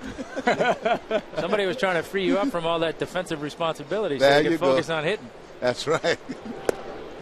2 balls, 2 strikes.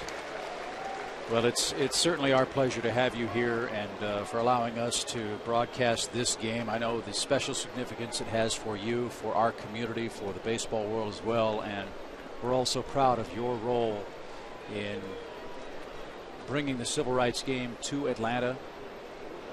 And hopefully the fans are enjoying the show, and congratulations to Billy on her doctorate. Thank you very much. Henry Aaron, baseball's true home run Thank you, champion. Tom. Thank you, sir. Thank you. The Phillies have taken a lead. It's a 2-1 score here in the 6th inning.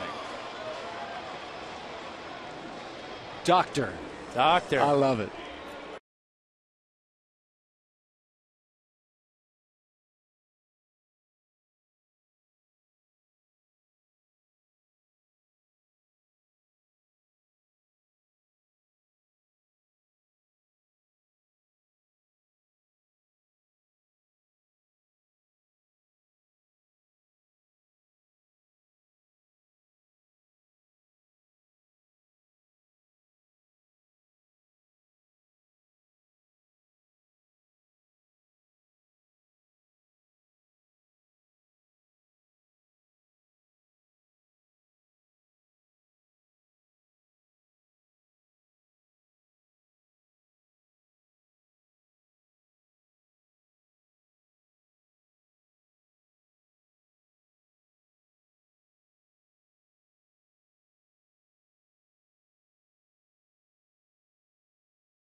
He's leading this one, however, as he goes through the Braves lineup in the 6th inning. Let's take a look, fellas, at today's Georgia Lottery hitting the jackpot. That guy's in some really, really good company there. Boy. How'd that season go? I don't know. I think I won 20 that year. Good starts are nice, though, Yeah. aren't they? Oh man, they really are. I mean, that's key. You always want to get off to a good start. I don't know if you ever envisioned getting off to that kind of start, but it's fun when you do. And I know JJ's having a lot of fun right now.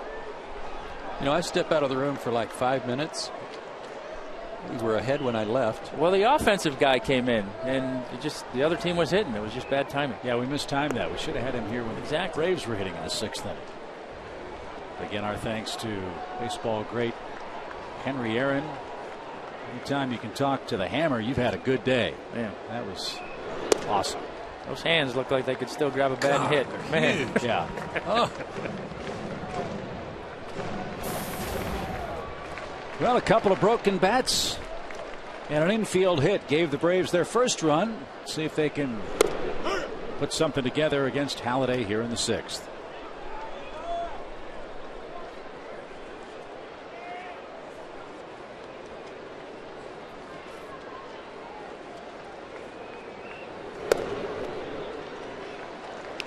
He has been playing with fire all day, behind a lot of counts. Now 3-1. And Joe, here's the situation that's been perplexing for Uggla. 3-1. He just doesn't seem to get that fastball down the middle that he wants. And he took a walk. Encouraging start.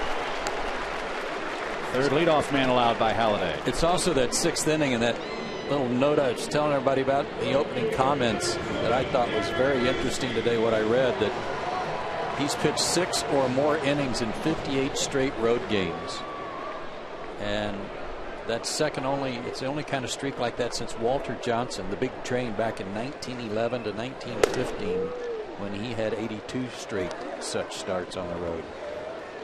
That's pretty good company. Yeah, tough to derail the big train.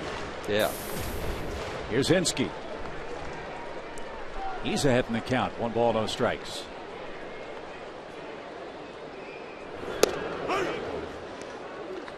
You did win 20 that year. You were 21-9. I don't know what happened to those 9. Man, that's a lot of decisions for a year. Mm-hmm. You don't usually get that many.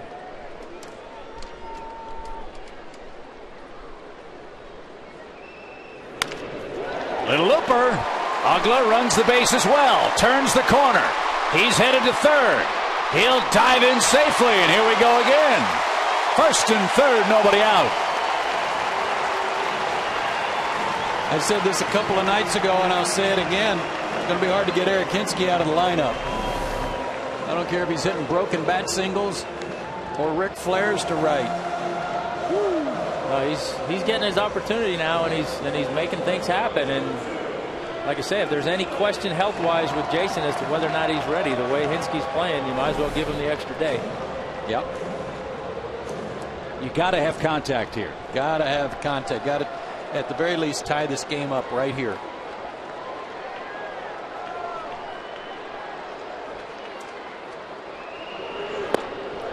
And that's what he did to Alex last time up. First and third when he struck him out. Nothing but breaking pitches.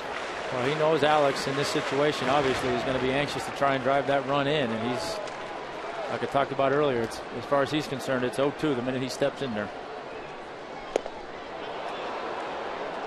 He tipped that ball, and it is 0-2 very quickly. Another one of those impressive Halladay starts or stats. In 28 starts that he's been given the lead, he's 25-2. So be nice to get that run back and tie this thing and start over. Same pitch, struck him out for the second straight at bat.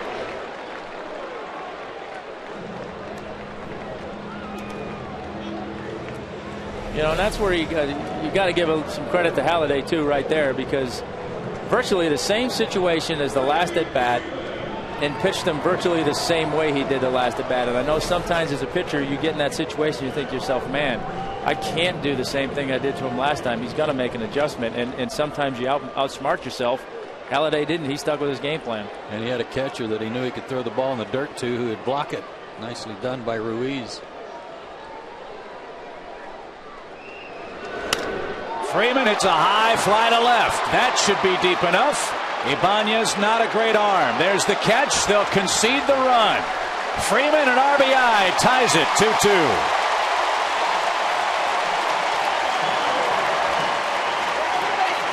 Early in the count, ABC baseball. Got to pitch up. Breaking ball that didn't dip like he wanted it to.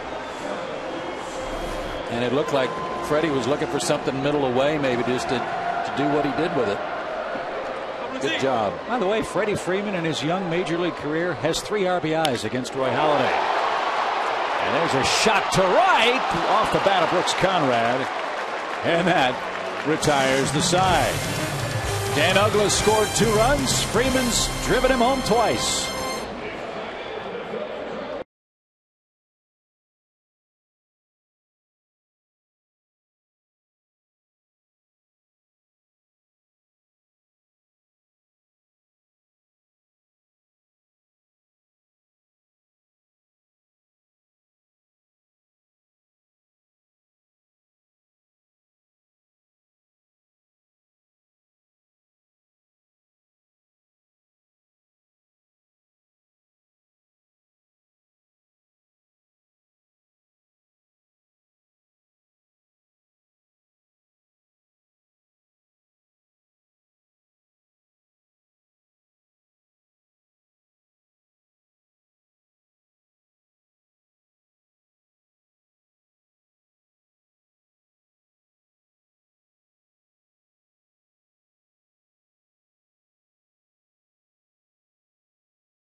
Was our score. Chip and Joe back with you at Turner Field. And it's a pleasure to be joined by one of the great actors of our time, Morgan Freeman. Welcome to Turner Field. Thank you so much, Captain. Thank you. You're looking great in that Atlanta Black Crackers hat, too. Well, all right. So I guess I'm like to the manner born. I should be wearing a baseball cap. After all, I never played baseball. Really? No. Well, as a kid, you know. Oh, yeah. But I mean, played it. Oh, play like these guys, like Joe did back in the day? Yeah. I was never very athletically tuned. I played sandlot everything. Football, baseball, basketball, tennis. But make it real, I lose concentration. Well, now, I happen to know on first-hand accounts that you're a pretty good golfer, and you like golf. I love golf. I think golf is the game of life. The reason I say that is because it's not something you're never going to perfect. Ever. Keep working at it. Keep working at it. Well, we're here to vouch for that. No question. Rollins, a ground ball to second. And one man down. Tell us about your weekend. Oh, this weekend has been really spectacular. The first thing, I had Don Newcomb flew here from L.A. to present this Beacon of Hope Award to me. That's an outstanding thing right there. And then I'm standing on stage with Ernie Banks, with Carlos Santana, there was Harry Belafonte, Don, Jesse Jackson, just people who are icons in our country. And I'm thinking, man, you know where you came from? You weren't out of place, trust me. And Steve, and statements like that. They're all sort of help to swell the head, and you have to hold on to it with both hands so they get out of shape. Now, you say you didn't play, but were you a baseball fan? Absolutely. And are you still? Yes, but not nearly as much as golf. I'm one of the few people who can watch golf on television. And I get pointers. Hardest thing for me in golf, of course, is I guess the hardest thing for anybody else, concentration. 1 ball, 1 strike to Michael Martinez. And he lines a shot toward left. And Prado's there. You're not 2 out. Sorry. I'm calling you Skip now, too. That's Chip. okay. I answered anything. I know you're not from Atlanta. I said Skip. No, you said he said Skip. Oh, Lord, I know you're not from Atlanta. You're from Charleston, Mississippi originally, but we claim that's Braves country. See, that's a dominant that's part Braves. of the country. That's Braves country. Yeah, I grew up in Greenwood, Mississippi. I was in Charleston as a very little boy, and my parents moved back there, so I moved back there too. But yeah, that's Braves country. Placido Polanco bats. I don't know about you, the folks that your life has taken you into contact with is fantastic. When Hank Aaron walks into a room and you have a chance to shake hands and talk to Hank Aaron, do you get a little wobbly kneed like we do? And he calls me Morgan. His wife Billy comes up and hugs me. And like, wow, pretty good, huh? Pretty good. Hey.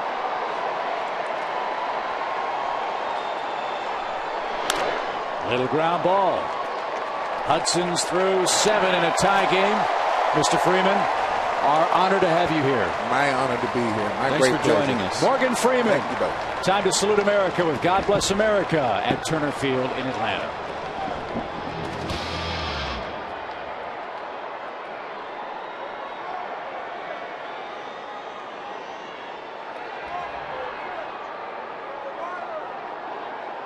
Ladies and gentlemen, the Atlanta Braves invite all of our guests to please rise and join in as we celebrate America's freedom with a performance of America the Beautiful by saxophonist sensation B.K. Jackson.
2-2 is our score. Braves up for the bottom of the 7th inning. Tim Hudson's day is done.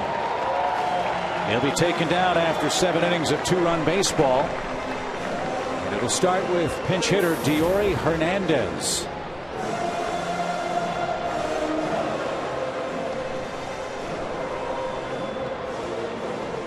Halladay still out there for the Phillies. I like this from Deory's standpoint. You know, he doesn't know Deory Hernandez too well. He's going to go with his strengths, and Deory certainly has been schooled by everybody in the dugout about what his strengths are, so maybe Hernandez can take one into right center for a gapper.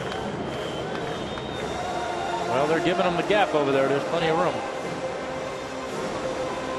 And again, Halladay has to stand on the mound and wait and wait and wait.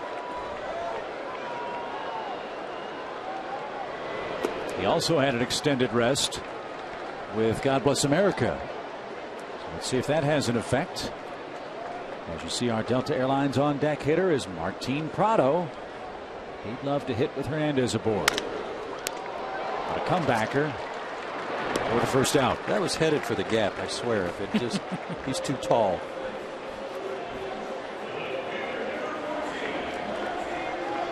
Martin's reached base a couple of times in this game. An infield hit in the first, reached on a force out in third, struck out swinging in the Braves' 5th. Looking for his 18th multi-hit game of the season with 1 out.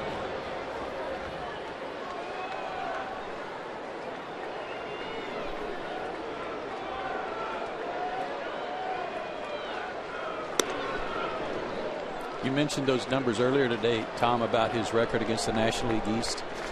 That loss to the Florida Marlins his last time out snapped a streak of 13 straight wins against the NL East.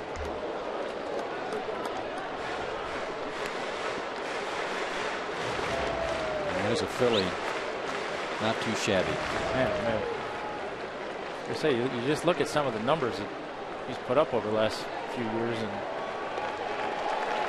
they're borderline mind-boggling, some of them. Well, we've talked about him a lot today, and with good reason, because of what he's accomplished over the last 3 or 4 years.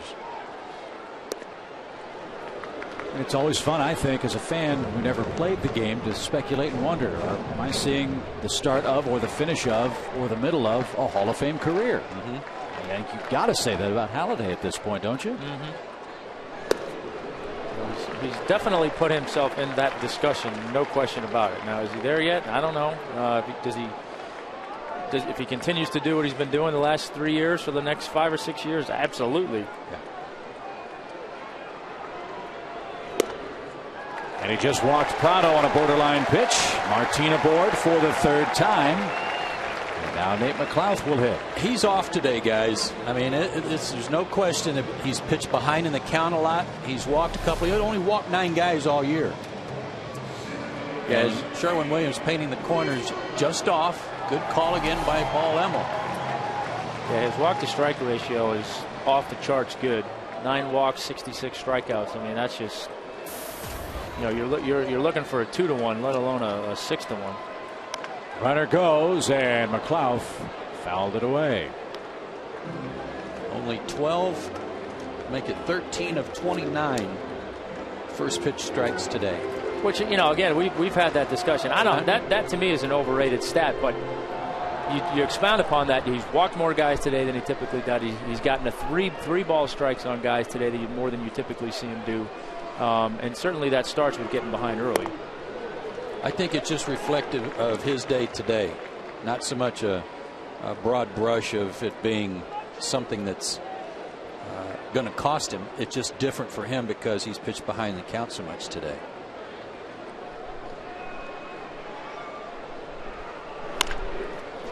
Ryan Howard thought about second.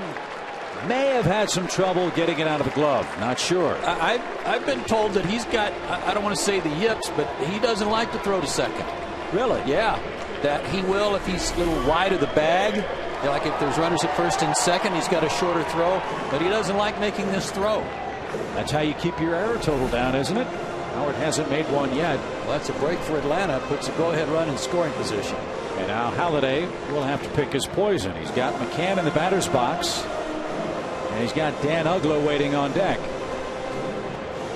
Well, McCann's hit him well in the past, but he's handled him today. And Uggla doesn't hit him as well as McCann does, but he's had success against him today. So it'll be an interesting decision here. See what they're going to do. What would you do in this spot?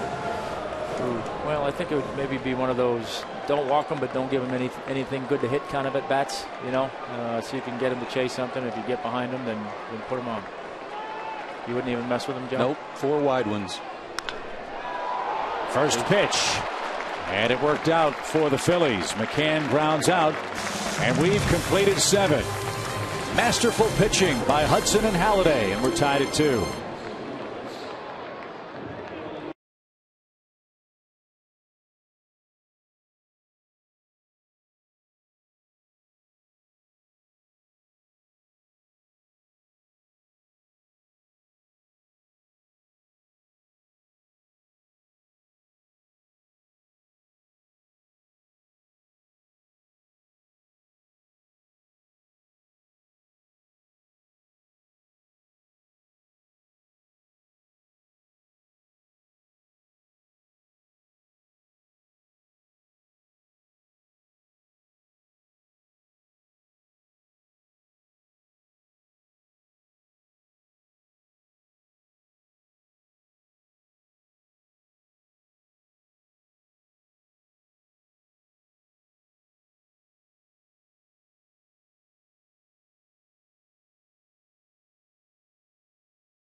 South is brought to you in part by AT&T Uverse, by Geico, and by Toyota.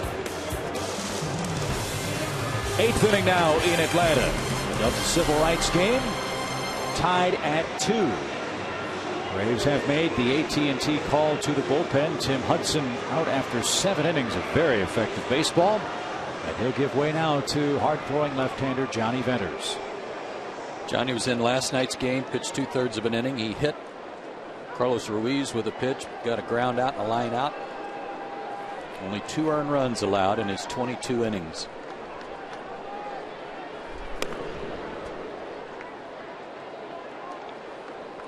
Howard, Ibanez, and Mayberry, who hit the big home run that gave the Phillies a brief lead.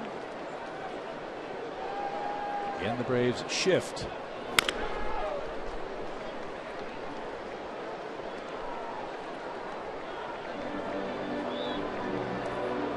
Ryan Howard hit a homer against the Braves off Tehran in Philadelphia. He hit a home run in this series, and he's hit those two against the Braves this year. But otherwise, I think they've pitched him great to this point. He is 5 for 33 on the year. Couldn't you have waited to say that till he grounds out again? To this point, I knocked on wood. Okay. Crossed my fingers. I'll cross my toes. Strike 3 looking.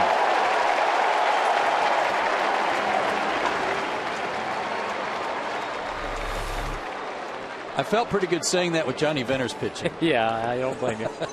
Although I think that curveball caught a little bit more of the plate than he wanted, but started it at his front elbow, so it froze him, and there wasn't much he could do with it.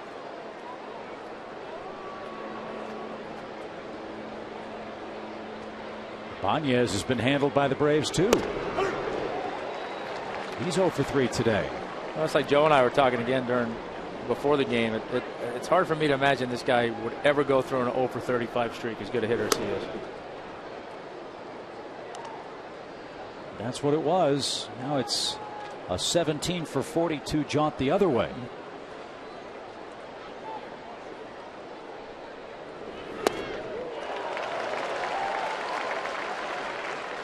I don't envy any left-handed hitter having to deal with Johnny Venners.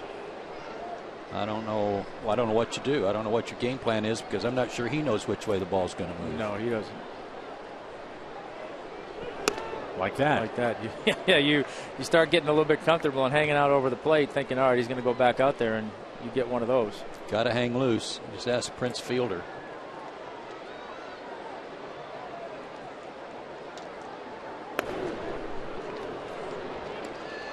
That's what makes that front door curveball so effective, as you know in the back of your mind as a lefty. That, well, he's had a tendency to have a few fastballs get away from him, and you see that pitch starting right at your midsection. You're thinking, oh, here comes one, and boom, breaks over the plate.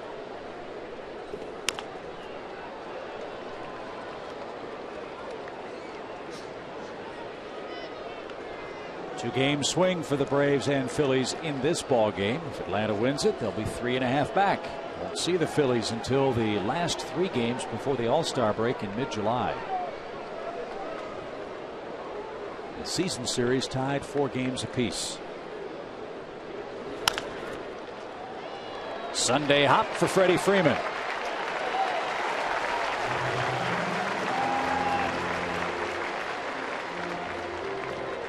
Tim Hudson made one mistake today, fellas, it appeared, and Mayberry didn't miss it. Well, you know, like we talked about, Victorino out of the lineup. Sometimes you insert somebody, and that ends up being the catalyst, and Mayberry certainly was on that swing of the bat. But look, Huddy, a little uncharacteristic for Huddy, too, today. 5 walks, but battled, made pitches when he had to, and once again got deep into the ball game and put these guys in a position to win the game. And hopefully that little slip on the mound when he thought he had to cover first didn't affect him as the game went on. It wasn't something that got stiff on him. It wasn't a bad pitch. No, it's not a bad pitch. It wasn't where he was trying to go. It was more on the wrong side of the plate. He was trying to go in and threw it outside corner, probably thigh high. And again, he had drawn 2 walks earlier today and then hit the homer. He's now 2 for 2 off Tim in his career with 2 homers.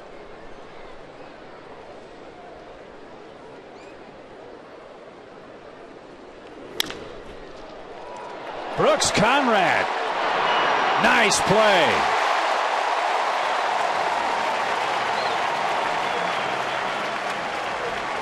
Part of the Braves order coming up after a sensational snare by Conrad at the hot corner.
Lead off the Braves' 8th in a tie game against Roy Halladay.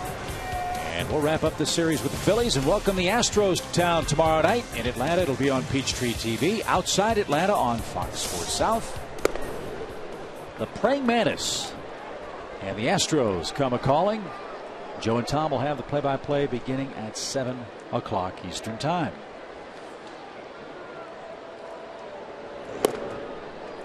Astros might have a new owner by the time they hit town. Yeah. Sounds like it's all but a done deal pending approval by Major League Baseball owners. Mr. Crane buying the team from Drayton McLean. Ooh, good cut. Dan struck out in the first inning today. Broke his bat, singled and scored the first run of the game in the fourth. Walked and scored on a Freddie Freeman sacrifice fly that tied things in the Braves' 6th.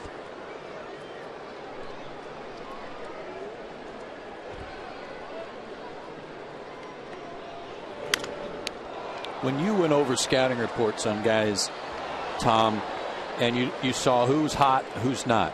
Now here's Dan Uggla, 7 for 19, 2 homers against Halladay in his career. But Halladay sees the scouting report, he says, well, he's not going good right now. You have a tendency to be a little more aggressive. You know, I think you have to weigh both of those things, and certainly if a guy's had success against you, there's an underlying thought in your mind about, okay, well, why is he having that success, and maybe I'll stay away from him. But if he's not swinging the bat well, you're probably going to try and test him. That's launched left, pretty deep, and gone.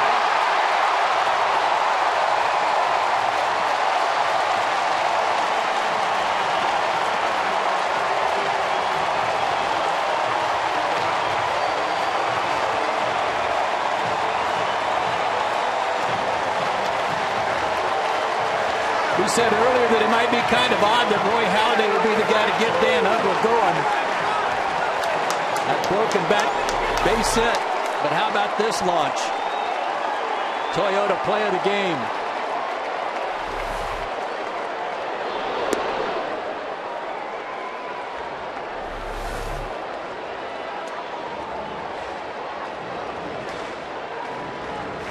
Only the second home run allowed by Halladay this year.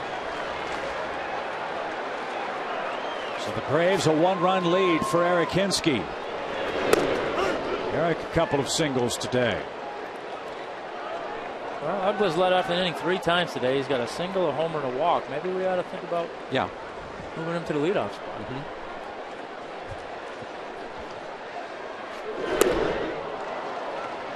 One out. And all that did was make Halladay mad, and Eric took the brunt of it. Exactly. In the 9th for the Phillies, their 7, 8, and 9 hitters are scheduled, and that means Craig Kimbrell. He pitches well, won't have to worry about Rollins or Howard on that Philly lineup card if he can have an effective frame. Here's Alex.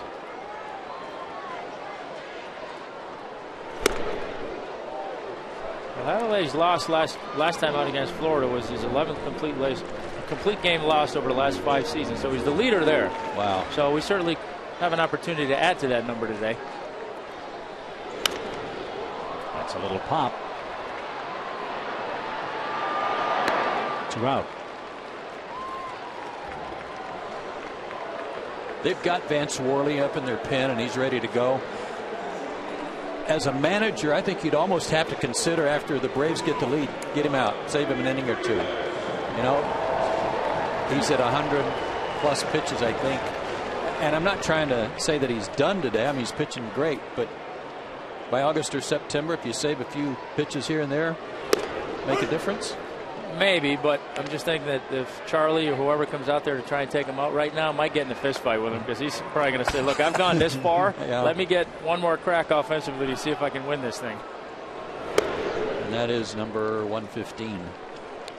If the score holds, Halladay would actually have a 2-game losing streak. Yeah. Wow. See, they find out what's wrong with this guy. Yeah. We're not there yet. 1 ball, 2 strikes. What a day for this man in the batter's box, Freddie Freeman. Remember, his first big league home run came against Halladay. An infield hit and a sac fly today.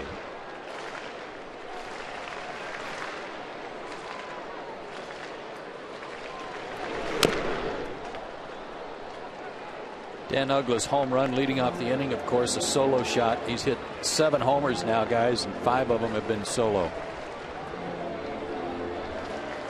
Again, put him in the leadoff spot. Okay. We'll let you go talk to Martine about that. Talking about fist fights. Yeah. That's, the beauty of being up here in the broadcast booth now. You can stir the pot. Right. Were you the one that put Jorge Posada in the 9-hole yesterday? Or is that where that came from? No, that wasn't me. No. That sure did stir the pot, though. Oh, boy.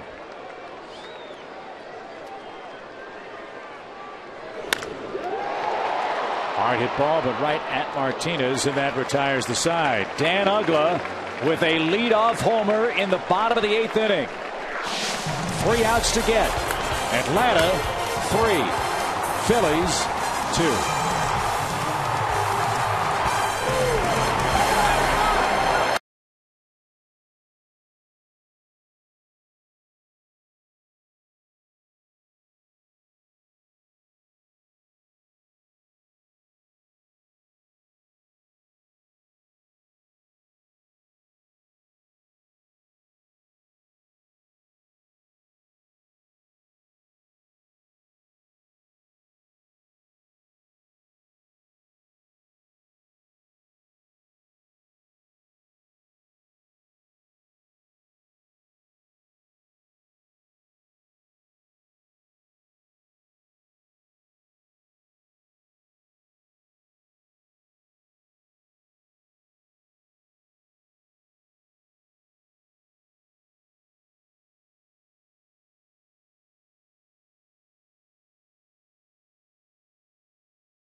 Fate. He trails 3-2 as we go to the top half of the 9th inning. Johnny Vetters came out to warm up for this 9th inning, but Freddie Gonzalez has now made the AT&T call to the bullpen.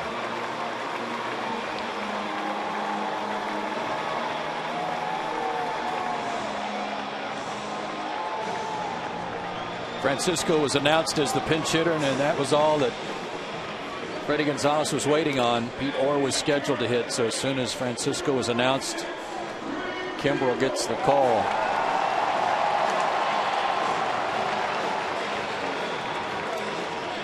Picked up his 9th save here last night.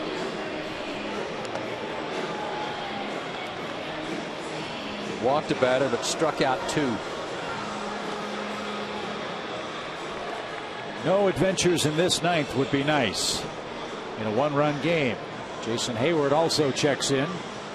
He's in for defensive purposes and will play right field. And there is Francisco. Told you earlier, he's in the throes of a 2-for-28 slide.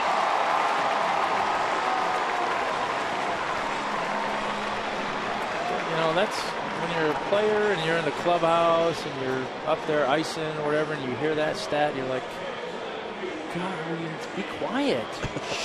Don't wake anybody Don't up. say anything like The that. manager for the Phillies didn't even play the guy. I think he knows why he didn't play. Yeah, but you're ruffling the baseball guys. Let's keep them quiet. We've got other changes for the Braves too. Martin Prado actually moved in from left field to play third, and I believe Eric Hinsky is now in left field, so he moved from right to left.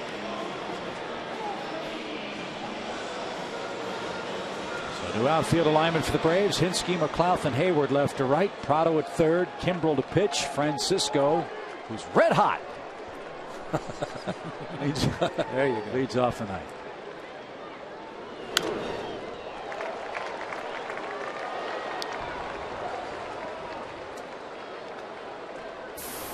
Just want to see Kimbrel come in like he has his last couple of outings, come in attacking.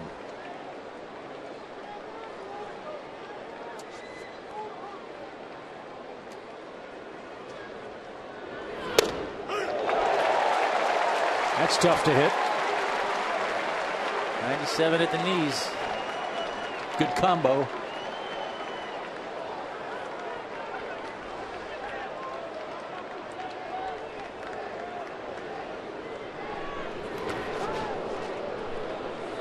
The Phillies got Francisco from the Indians in a deal with Cliff Lee.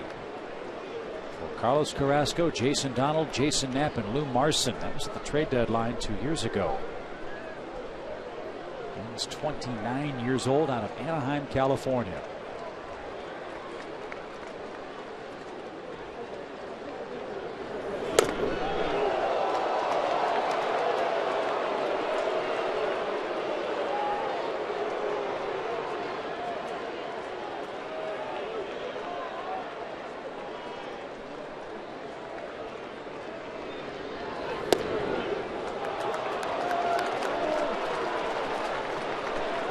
Balls, 2 strikes.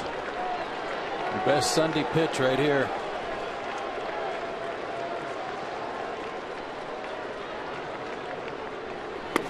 And he lost it. Joe, what was that stat you had earlier in the homestand about clean innings for Kimbrel? Yeah, at that point he'd gone in his last 13 outings. He'd only had 3 clean innings, and one of those was 1/3 of an inning. But since then, that game against Philadelphia, 2/3 of an inning yesterday. Actually, a full inning yesterday. He did issue a walk, so he hadn't had a clean inning in that since. Let's see how the Phillies play it with Ruiz.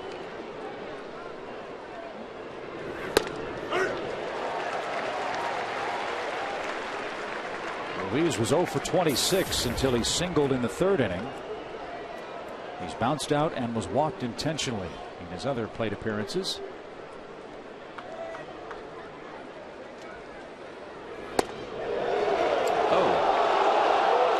Greg wanted to know where that was. 1 ball, 1 strike. He acted a little double take before he threw it back.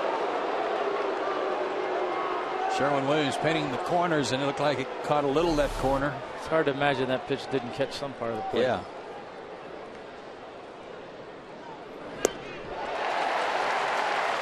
That was nice. Took a little off that breaking ball. I like that. You don't go right back to it. Ruiz missed some time with a bad back. He's a catcher, doesn't run well. Might be able to turn 2 here.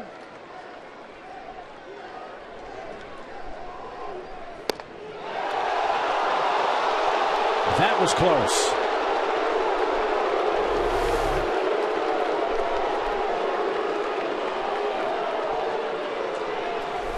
Again, Foxtrack showing it wide, but I'm kind of with you, Tom, from that crossfire fastball. I'm not sure how it missed a corner. Little flare into right. Jason, good jump, running catch, 1 out. Ross Glode will bat for Halladay.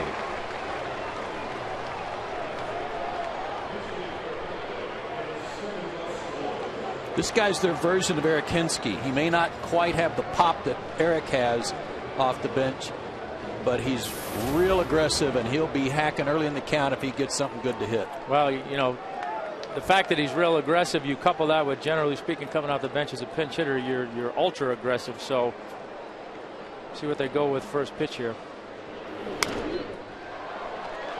I guess when you can go 98 on the knuckles, it's always a good start. You don't have to worry about whether or not the fastball is the right pitch. 97 knees, 98 knuckles. That's fair, good pitches. Yeah, take a little off to get at the knees, hump up a little again on your knuckles.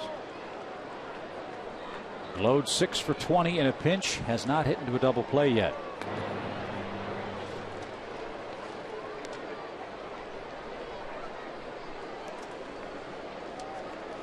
This would be a great time for his first. I'm with that.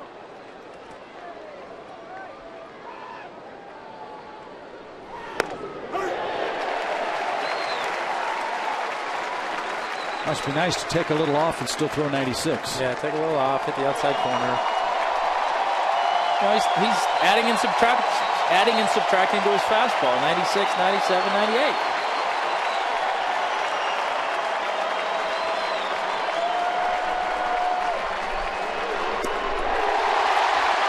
Claude is down swinging.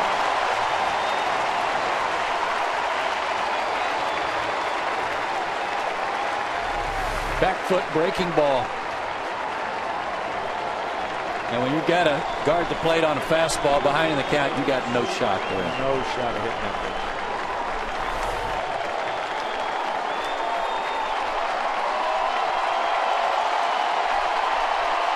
The weather feels like October, and the ballpark sounds like October.